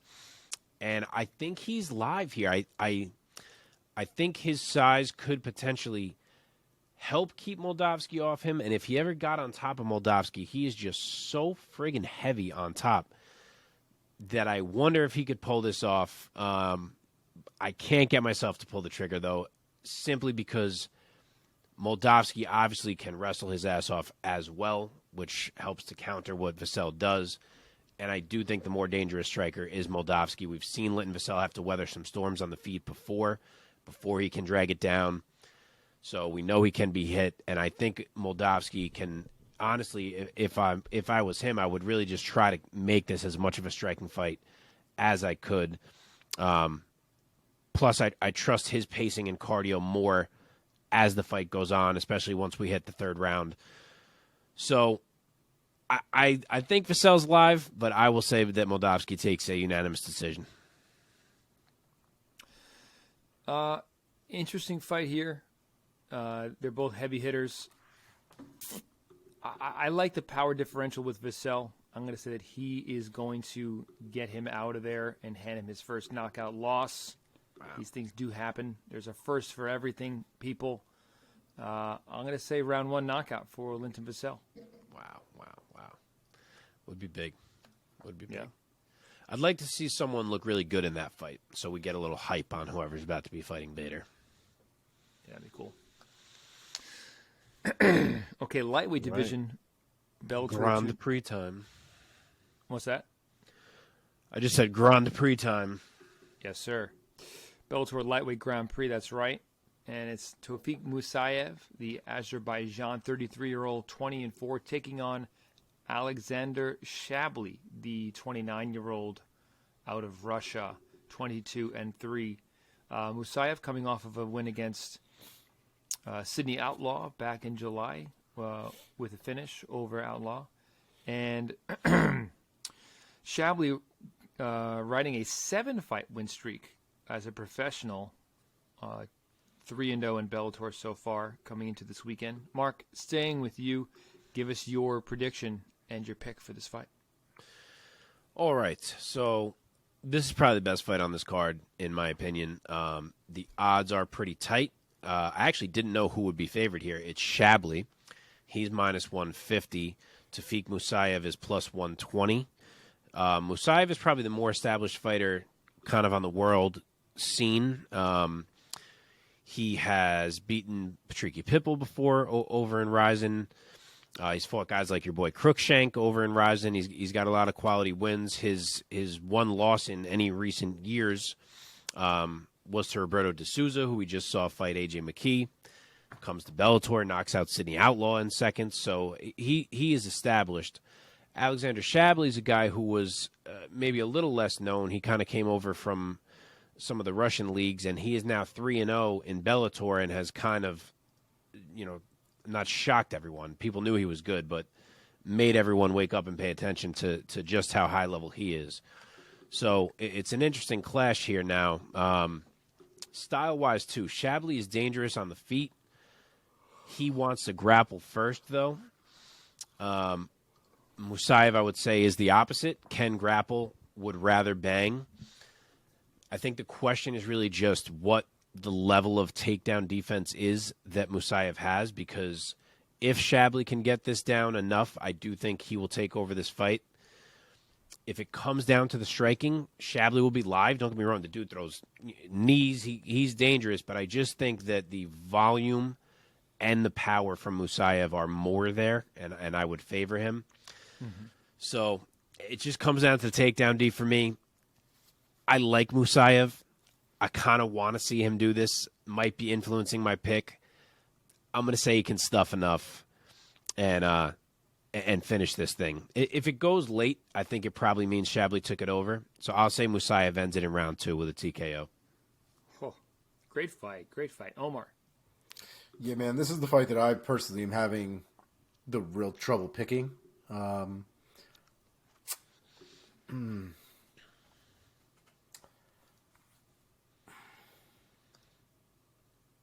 I don't really have a good reason why, but I'm going to go with Musayev by unanimous decision.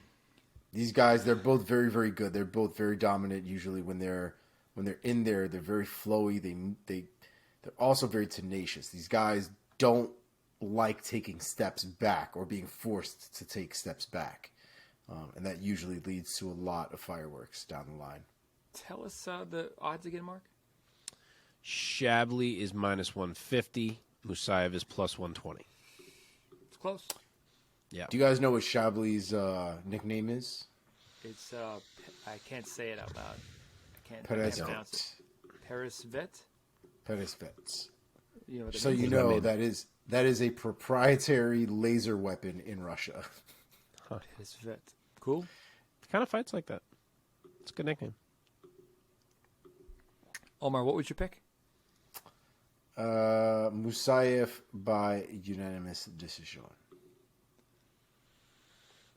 Man, this is a tough fight to pick. I mean, they're both fucking finishers. I mean, out of Musayev's 20 wins, only 2 went to a decision. Out of Shabli's 22 wins, only 4 went to a decision. To me, it's a bit of a toss-up. I'm going to go with the streaking guy with 7 victories in Shabily, and I'm going to say that he wins by club and sub round 3. Like it. Okay, main event time, Bellator 292. Also in the Bellator lightweight Grand Prix, Usman Nurmagomedov taking on Benson Smooth Henderson. Nurmagomedov, the 24-year-old out of Dagestan, Russia, 16-0, undefeated, 8 knockouts, 5 submissions. Most recently defeating Patricky Pitbull by UD back in November.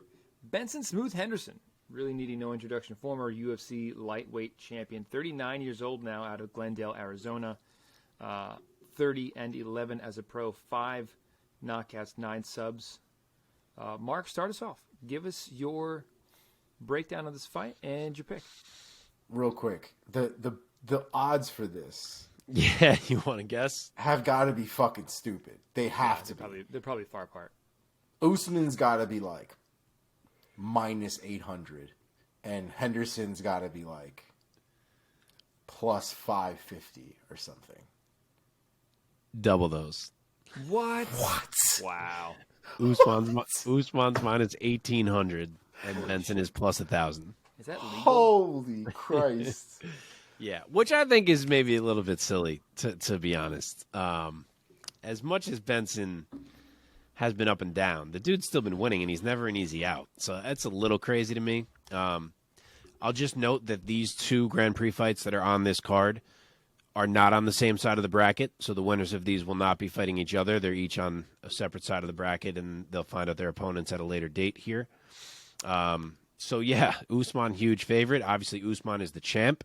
The belt is on the line, as it always is in the Bellator Grand Prix. Also, remember, every fight in the Grand Prix is 5 rounds. So, factor that in. I actually kind of just forgot about it when I was talking about Musayev and Shabily. Granted, I said it ends in 2. But I was making the point of if it goes late, I think it means it's going Shabli's way. So even more so now that I remember it's a 5-rounder. But back to this one. Benson winning this fight would be stunning. I'm not going to say it's impossible simply because, like I said, he's never an easy fight for anyone. His defense is so good. It's hard to hurt him. He's still such an athlete. His grappling is still so slick. Like, if you beat Benson Henderson, you had to work for it. He makes you work. But with that said, I certainly don't see how you could actually pick him to win this thing. Usman Nurmagomedov absolutely looks like the real deal. He's been unbelievable thus far in his run in Bellator. This will be his first title defense since taking this belt. He is a highly skilled and well-rounded and intelligent, measured fighter. So I can't see him making any type of dumb mistake here that opens a door. I haven't seen anything to make me think he can't hang just fine with Benson on the mat or even potentially beat Benson on the mat. He has looked that good. But mainly for me, I think it's the distance striking that kind of solves this one. I just don't see what answer Benson has for the distance striking that Usman has. He's so good at landing with long-range weapons, at being out before you're responding. And I just don't think Benson has the tools to score enough. And I think Usman can play that game for large chunks of the fight. And again, if it ever gets scrambly, I think he's fine there. So I will go Usman. I actually forgot to kind of pick how I thought this thing would finish, I just wrote Usman, I guess, because it was so clear. I didn't even think about how it would end. Fuck, man. Benson is tough. He's so tough. Does he get him out? I'm going to say it's a decision. Usman decision. Omar. I don't think it goes to decision. I think this goes. I knew you were going to say that. I don't. I think Nurmagomedov comes from the land that shit needs to be finished if it can be finished. And if there's one thing about Benson Henderson is, while he does make you fight for it, there are going to be opportunities where he slows down. And he might give Usman just enough of an opportunity for him to capitalize on something. Because if nothing else, he's definitely very opportunistic when those opportunities show themselves. So, I'm going to go with Nurmagomedov by the rare submission on Benson Henderson in round 4. That'd be something. That'd be a nice feather in the cap of Usman if he could sub Benson. Yeah, 100%. big feather in his cap. I'm going to side with Mark on this one because of the toughness and experience and high-level skills of Benson Henderson. I don't see him getting submitted or TKO'd or knocked out. But that's Henderson's thing in most of his losses. He's always just kind of like in the fight. Yep. Some of his losses have been frustrating in that way. But that's his whole career. That's what I'm saying. And so, as good as Nurmagomedov is, Henderson has the skills to not get finished, and I think it's going to go to the scorecards, and it'll probably be either a 50-45 or a 49-46 for Usman Nurmagomedov. Okay, Agreed. moving on to UFC Fight Night. Jan versus Dvalishvili. A couple of interesting facts about this one. Despite being based in Vegas, Vegas being the host city of the majority of UFC events, this will be the first time that the UFC will host an event at the Theater at Virgin Hotels for a fight night. Let's see. We're going to talk about 5 fights on this card. As always, any other fights or fighters that you guys just want to spotlight for our listeners and viewers to make sure that they check out this weekend? The one fight I will spotlight real quick is the 1.5 ones that I'll spotlight real quick. The Victor Henry versus Tony Gravely fight. That fight is going to be fucking crazy. I don't care if that's an early prelim, that's in the bathroom. That's a crazy, crazy matchup. Definitely don't miss that. And my man's Guido Canetti found his way back onto another card, and I gotta love it. So here we go. Guido Canetti. Mark? Yeah, unfortunately for Guido, I think Mario Bautista is a level or 3 above the guys he's been fighting recently. So we'll see how this one goes for Guido. But yeah, this is actually a solid card. If there wasn't so much going on this week, I think we would have probably previewed some more of these fights than we are. But obviously we had to make some cuts here. It's a late replacement one, but Carlston Harris is now fighting Jared Gooden. Both of those dudes are finishers. I think that could be a banger. At flyweight, I think someone's getting knocked out. Tyson Nam is fighting Bruno Silva. Both those boys are KO threats. I think someone's going down there. I like that Mario Bautista fight against Canetti. I think he has a chance to look good.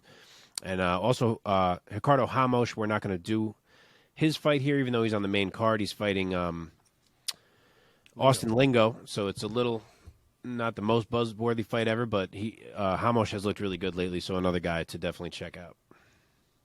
Okay, we start things off. The only prelim fight that we're going to dissect here in the bantamweight division, Rafael Assunção taking on Davy Grant. So Assunção, the 40-year-old Brazilian, 28-9 as a pro, 10 submissions notably on the win column on his record.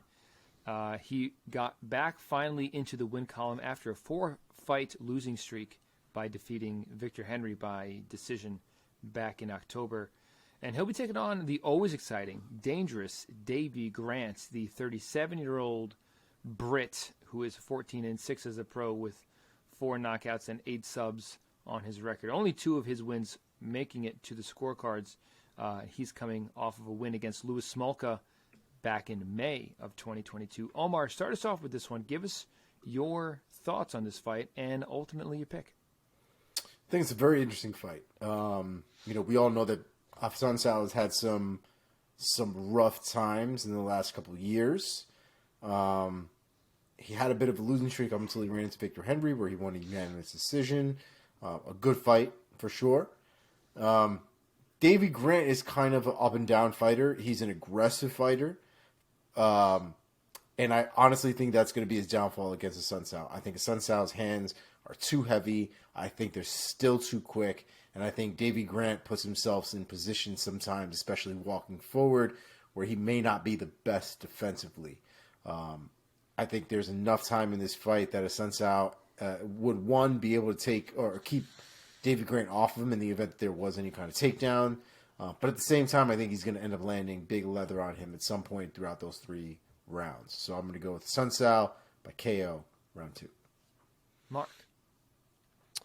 So I was pumped when this fight was Assunção and Kyler Phillips. I wanted to see my man Kyler Phillips get a chance to break through, and Mike's man. But this is a pretty good consolation prize with Davy Grant stepping in here.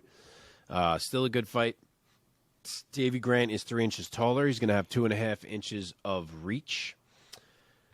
And this might be that matchup. It might be the right type of matchup where Assunção finally loses to a guy who's not necessarily top shelf. Davy Grant gave a solid scrap to Marlon Vera not too long ago and beat him back in the day when he was much more raw, for what that's worth. But he's going to be active. He's going to be long. He's going to be in Assunção's face. He absolutely pushes the pace. He goes for it all fight. Maybe Assunção could kind of go back to his grappling, which we haven't seen a ton from him lately, and get him down and kind of win the fight that way. Maybe Assunção ends up being slicker in the striking. I don't hate the points Omar made at all. But I don't know. I kind of think the volume and the well-roundedness of Grant and just like the general toughness and how much he's in your face might carry him to steal the points here and win like a 29-28 UD. And I realized I skipped the odds. I thought I was going to be picking the dog, and I'm kind of surprised. He's actually the favorite. He's minus 140, and Assunção is plus 115. So I guess some other people are seeing it that way too. But yeah, I see a close fight that Grant just lands a bit more, a couple more significant shots, and takes 29-28.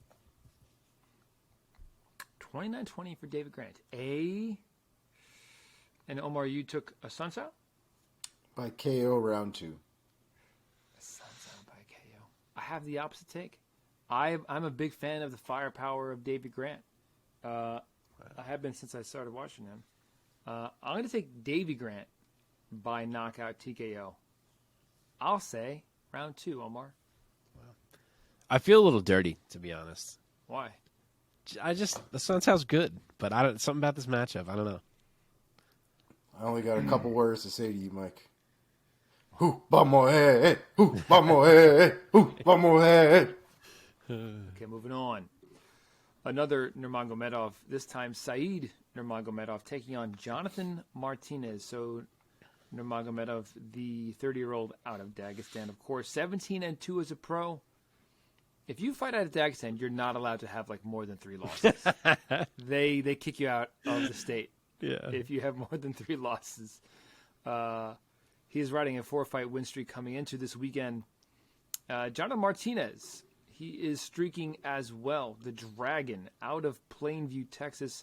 He is 28 years old and has 17 victories and 4 defeats on his record. 8 wins by knockout, notably. I mentioned that streak. He is riding a 4-fight win streak coming into this weekend. Most recently, this past October, he gave Cub Swanson a sore leg and got out of there with a TKO victory. Mark, start us off this time. Give us your thoughts and a pick.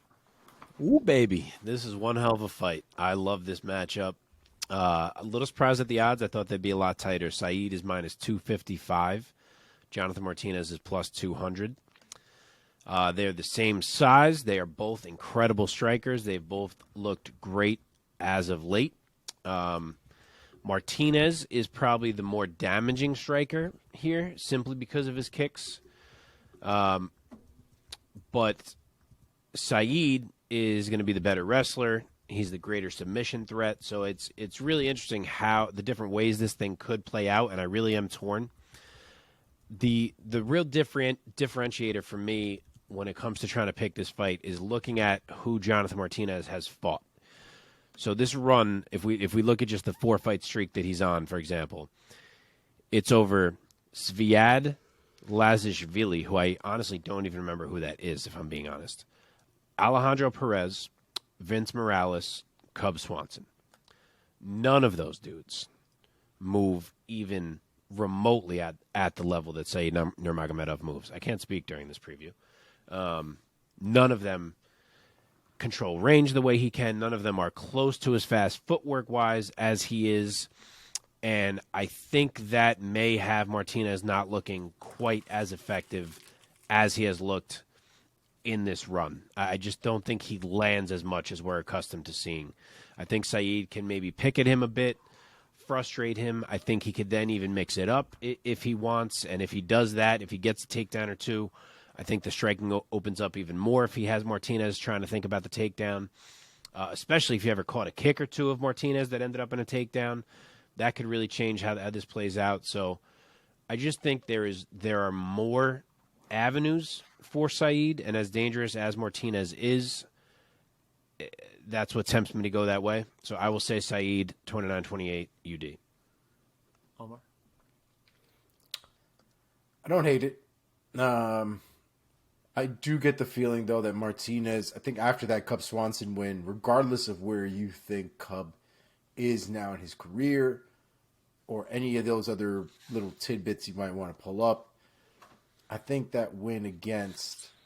That scared the shit out of me. My door just opened and it was my kid. I think that win against Cub Swanson meant more to him, I think, from a confidence standpoint than maybe it even did from a ranking standpoint. I think him beating somebody like Cub Swanson, to your credit, Mark, I think, his resume isn't very strong with a lot of quality wins. And I think to some extent, I think he knows that. I think he knows he puts on good performances, and you can't really say anything about the way he fights necessarily. But he hadn't really gotten to that point where he was able to say that my style works against some of the elite. And again, regardless of what you think about Cub Swanson's not an easy out at any time. He might not be ranked. He might never be ranked again. He's still fucking Cub Swanson. That's a fact. Yes. So I think that gives Jonathan Martinez just something a little bit more to work off of in this fight. I think he rises to the occasion. I think he knows what he's got in front of him. And I think the momentum that he's got right now, I don't think he's going to want to lose it. So I think he does everything he can to win this fight. I think he works Nurmagomedov a little bit early. I think Nurmagomedov tries to implement a ground game of some kind. And I think if Martinez can even remotely keep him off of him, I think he ends up winning this fight. So I'm going to go with Martinez, unanimous decision. Wow. I thought you'd be on Martinez. I don't know why. It was really after that Cub Swanson fight, man. The performance itself, I thought, was just really good. Just one of those moments where, like I said, he just rose to the occasion. He looked fantastic. Yeah. I mean, dude's good, man. I wouldn't be shocked if he pulls it off. Yeah, I wouldn't be shocked if he chops up and chews up Nurmagomedov's leg early, honestly. Martinez definitely has some firepower for sure, and it was on display in his last fight against Cub. Yep. But I'm not picking against Nurmagomedov, man. I think he's too talented, too good overall. He's very well rounded, and I'll say that he gets out of there with a TKO in round 3.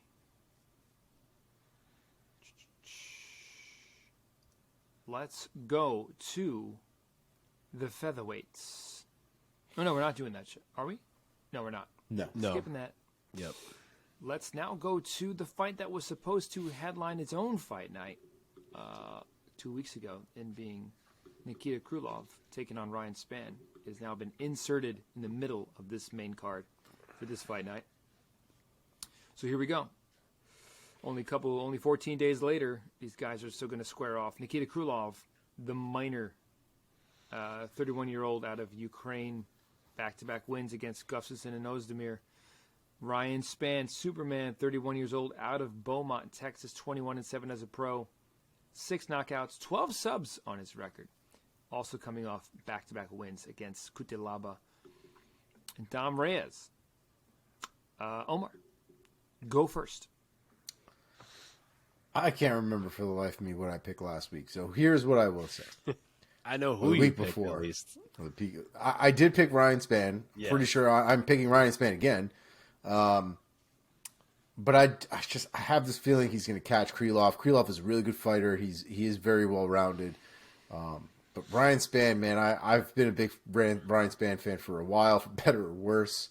And I just think he's had some nice momentum recently, and I think he catches Krylov. I'm going to go KO round 1. Okay, Mark. All right. The odds have barely moved. When they were scheduled to fight, 2 weeks ago, it was Krylov minus 170, Spann plus 140. It's slightly moved in Krylov's favor. He's now minus 175. Spann is now plus 145. So pretty much the same. I guess just a tad more money has come in on Krylov as the weeks have passed here. I was happy to see this got thrown onto this card. I wasn't even aware until today. So that's awesome that we're getting this fight again so soon. We really dove into this one a couple weeks ago. If you want to hear more, you could click back to that episode. And I know we got a couple more to do here, so I won't go too deep. It's a 2-inch height and 4-inch reach advantage for Ryan Spann. We touched on this, how the dude looks like he's peaking lately. He mentioned how he hadn't really been fully committed to training until about a year and a half ago. So we're seeing a great Ryan Spann as of late. But I do think we are also seeing the best Nikita Krylov that we have seen. I think he's on a great run. I think he's really figured out how his game works and the way that he needs to fight to accentuate his skills. I liked him more when this was a 5-rounder, to be very honest, just because I don't trust Ryan Spann's cardio, and Krylov can go forever. Now that it's 3, I think it becomes a little bit more of a toss-up in my mind, but I had said originally I thought Krylov would finish it in the second or third. I went with third, and I'm going to stick with that. The clarifier that I said last time was that if Krylov comes out in round 1 and he just comes out hot and he's deciding to bang with Ryan Spann, then all bets are off. If one Ryan Spann punch lands clean, this thing could be over. But if he comes out measured, I think as the fight goes on, he can take it over. I think he can eventually have this thing on the mat and win it there, either with some ground and pound or a sub. But I'll say he gets a round 3 submission. Krylov? Yes. Do you remember what I picked last time? I've been trying to think about this. You picked Krylov, but I don't remember what your how was. Yeah. The fact that he got sick, now it's kind of giving me pause. Fair. I'm like, I wonder how much that affected him. I will stick with Krylov as well. They both had a cut twice, which is a factor. Twice in 2 weeks. That's true, too. Which is That's true, balls. And Both big Spann is guys. the one that struggles more with his cuts. Yeah, I was just going to say both big guys, but Spann is bigger. And Spann is a big light heavyweight. He's 6'5". Yeah, he's missed weight before. Oh, it's a Tough one. catch weight. It's a catch weight. Oh, I is thought I it? looked and it Because of said the 2 weeks? 205. It says 215. Oh, it does? Oh, wow. I read some wrong information. Okay. That makes more sense because you're that- as soon as you said that, I was like, he's not going to do that again. What if he does miss weight? But it's 215. So that makes a lot of sense. Because I Yes. looked it up for that reason. I was like, I bet this is a catch weight. But where I looked, it said 205. You're right. Sure Dog Tapology, has it at, Tapology says 215 now. Yeah, Okay. And now this is a 3-round fight, not 5? Correct. correct. Interesting. Interesting. I'll take Krylov by decision, 3 rounds. Yeah. Yeah, I'm confident in that pick enough to make it. Could go a few different ways, of course. This is not a huge gap here in these two. And, Yeah. I mean, fucking Spann carries big power, and he proved it in his last fight with a jab knockout against Reyes. Okay, let's move on. 2 more, baby. And then that sweet, sweet pillow. Okay, heavyweights. We have Alexander Volkov taking on Alexander Romanov. So Volkov, Drago, out of Moscow, Russia, 34 years old. 35 wins, 10 defeats as a pro. 23 wins by knockout. He's only been KO'd twice, only been subbed 3 times. Coming off of a knockout win over Jairzinho Rosenstrike. Standing across from him will be King Kong, Alexander Romanov, the 32-year-old out of Moldova. Far fewer fights on his record, 16-1 as a pro. That one loss happening just recently. His most recent fight handed his first loss, a majority decision loss against Marcin Tybura back in August. Of his 16 victories, 6 by knockout, 9 by submission. He has never been knocked out. He has never been submitted, as we know, because I just said he lost by decision. Omar, start us off. Give us your thoughts and your pick. I don't normally pick Volkov almost ever for anything, but I think I'm going to go with Volkov for this one. I think his height, his reach, and his size in general, I think will play a factor in this one for sure. And that's knowing full well that Alexander Romanov is like 6'2". Volkov is like 6'7", 6'8", something crazy. He's a gigantic human being, and he hits hard. And he doesn't really need to put a ton of effort behind his strikes in order for them to land with a bit of emphasis on them. So I just don't have a ton of confidence in Romanov. His resume isn't particularly dazzling. He's got his 16 wins for sure. He's got his one most recent loss in Marcin Tybura. But of the 16 wins, Chase Sherman is on there. Jerry Vandera is on there. Marcos Rogério de Lima is on there. But, so? And so with that in mind, I'm going to go with somebody who's been in the fire, for better or worse, with some of the elite of the heavyweight division for a long time in Alexander Volkov. I think his experience here will work in his favor. And I think he walks away with a handy decision. Volkov, 3 rounds. Mark? Okay, so the battle of the who's the best Russian Alexander? Romanov is favored, despite the speed bump that he hit against Marcin Tybura. Now, as we've discussed on here, that thing should have been a draw. He got some tough luck with that loss. But he is minus 155, and Volkov is plus 130, so pretty close. Not surprisingly, a 5-inch height and 5-inch reach advantage on the Volkov side. I've been a big believer in the potential of Alexander Romanov. Admittedly, I'm a little thrown off by how hard he gassed in that fight against Tybura after fucking trouncing him in round 1. Maybe he just went too hard and he didn't realize that he wasn't going to have enough left because he hasn't really been in that situation before. I'm not sure, but it's tricky too because Volkov has improved his takedown defense over the years, but I think I'm going to trust Romanov here. Volkov still tends to struggle with grapplers.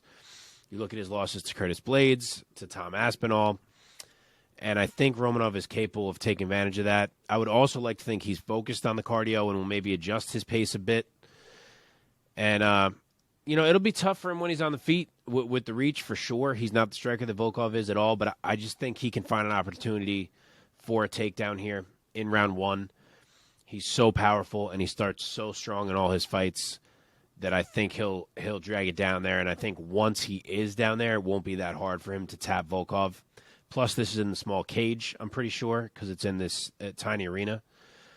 So that'll help Romanov close that distance. And I'm going to take him to get a submission in round 1. It's a great point about the smaller cage, it being a fight night. Volkov's height, I think, is going to be a deficit for him. Romanov, the shorter guy at 6'2", is going to be up and under him and kind of like in his shirt, quote unquote. I'm going to go with Romanov by a decision over Volkov. I think he's going to land a lot of damage on the ground, but Volkov, with his experience, is going to tough it out this time. I see Romanov getting out of there with a UD. Okay, main event time. Here we go. Big one. Piotr Jan taking on Merab Dvalishvili. So Petr Yan, no mercy. The 30-year-old out of Russia. He is 16-4 as a pro. 3 of those 4 losses have come in his last 4 fights. Hard to say that a guy as amazing as Petr Yan is won for his last 4. He's coming off back-to-back losses against Aljamain Sterling and Sean O'Malley. Sean O'Malley was a split decision loss back in October. Okay. Merab, the Machine, Dvalishvili, out of Georgia, now fights and trains out of New York with Ray Longo. He is 32 years old and 15-4 as a pro with 3 knockouts, 1 sub, and 11 decision wins on his record. And he's streaking, baby. Get some pants on that man. He is on an 8-fight win streak. He's 8-2 in the UFC so far. Omar, start us off. Give us your thoughts and ultimately that sweet, sweet pick. What an absolutely crazy fight, man. I love this fight. I think this fight is very, very interesting. Couple of things that run through my head about this fight is the relationship that Merab has with the current champ, Aljamain Sterling. Aljamain Sterling has fought Petr Yan twice, probably knows a lot more about him inside of the octagon than any of us ever actually will. And I can't imagine that part of this training camp is understanding that and potentially even Aljamain, doing some kind of simulations with him and kind of talking about the mindset and things that Petr Yan will go for, maybe watching where that knee lands.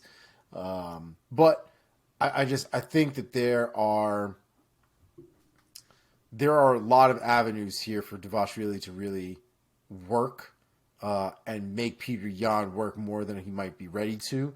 I think round 1 and 2, I think will definitely be the toughest rounds for Merab. I think that's where Petr Yan is going to be at his most dangerous, at his strongest, especially when it comes to stopping takedowns.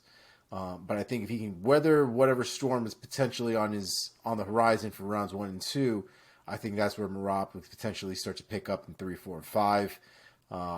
I think there'll be a lot of takedowns, a lot of top control, potentially submission attempts. Merab isn't necessarily known for his finishing ability. He's known for drowning people in his pace, drowning people in his control. And I think he will be able to get that done eventually with Petr Yan. I just think it'll come later in the fight. So I'm going to go with Merab by unanimous decision. Wow. 48-47. Wow. Mark. All right. I love this fight. Odds are a bit wide. Yan is minus 270. Merab is plus 210. When this fight first got made, so first of all, if you remember, I've been asking for this matchup. I think it's a perfect matchup. I'm so happy we got it. I love the built-in storylines of how Yan has fought Aljo, and he's had the issues with the team, and now Merab is going to go in there. I just think that there's a lot that makes this fight interesting. Yan potentially, beating him, getting his revenge against that team. If he ever sees Aljo again one day, it's a good one. And when this fight was announced, I thought I was going to go Merab. Like, in my head at the time, I was like, he's so relentless. I think the pace is just going to be too much. But then once I really sat down and started thinking it through, I ended up landing the other way. So, and I'm not, Yan has lost his last 2 fights, in my opinion. I thought he lost to Aljo for sure, and I thought he lost to O'Malley. So I'm not like some huge Petr Yan is the best ever guy. Like I know a lot of people are who still call him the champ and all this. If you look around Twitter, he lost both of those fights, in my opinion. So he needs this one. But they're basically the same size. And I know that Aljo did kind of lay the blueprint on how to beat Yan with wrestling. But he's also much larger than Merab, which I'm sure helped.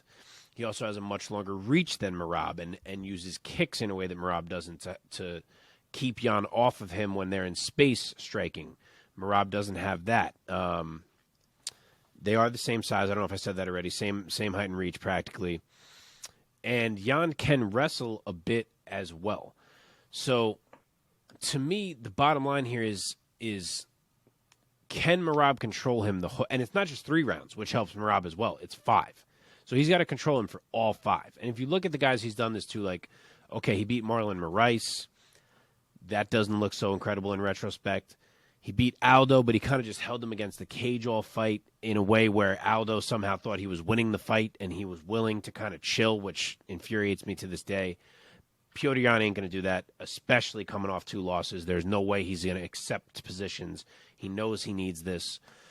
So, I don't know. Once I really started thinking about it, Merab has to control Yan for 25 minutes. And to me, that's just so much time.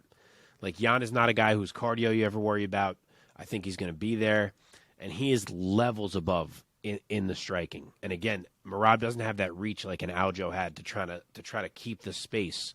So I just think 25 minutes is too much time. I think that Yan could be better all along, but even if he's not, and even if for 15 minutes it goes Merab's way, I just think it's too long. I think eventually Yan is better. I think that shift happens, and I think when it does, it happens big. And I will say Petr Yan finishes it. Was debating 4 or 5. I will say it's late. I will say round 5 TKO for Petr Yan. Wow. Damn. Man. Yeah, can't wait for this fight, man. It's so intriguing. Another Ray Longo guy for Petr Yan to have to deal with, especially in terms of the grappling and wrestling that Merab is going to be throwing at him. But Petr Yan is Petr Yan, man. Obviously, he has taken a step back, but I still think that he is incredibly talented. And if in the Hansen rankings, I would put him pretty much at the number 2 or 3 bantamweight still at this point. And I think that he's going to send Merab, back into the rankings, deeper into the rankings. I don't see him getting Merab out of there. I think he's going to give Merab some punishment. Merab is going to do his best to make it a grueling fight. But I see Petr Yan getting out of there with his hand raised. I will say Petr Yan by a unanimous decision in another punishing fight that makes us all realize, oh, shit, this guy is tremendous. A la the Corey Sandhagen fight not too long ago. If he loses another controversial decision, does he just like disappear off the face of the earth? He just like becomes a hermit. Yeah, seriously. He's gonna lose it. Yeah, he's gonna lose his shit. Wow, we did it. It's only fucking 12:45. In the interest of time, I will skip trivia tonight. I'm with it. And we gotta go to bed. All right. My wife was messaging me throughout the episode telling me that my kid keeps waking up tonight as well. And I was like, so sorry. Oh, man. Yep. Well, I didn't fall asleep, so win for Omar. Thank you. All right, boys. Well, hey, folks, enjoy the fights this weekend. Bellator Action 292, as well as UFC Fight Night, Yan versus Merab. And we'll catch you next week with the reactions and more fights to look forward to. I'll just say quick, it's actually an oddly timed card for the UFC. The main card is at 6 o'clock on Saturday. The prelims start at 3. So note that one. Is Bellator on Friday or Saturday? Bellator's usually on Friday. Fridays, I felt like. Yeah, it's on Friday. Friday, 10 o'clock, main card. All right, sweet. Adios, folks. All right, Great weekend. Peace. Peace.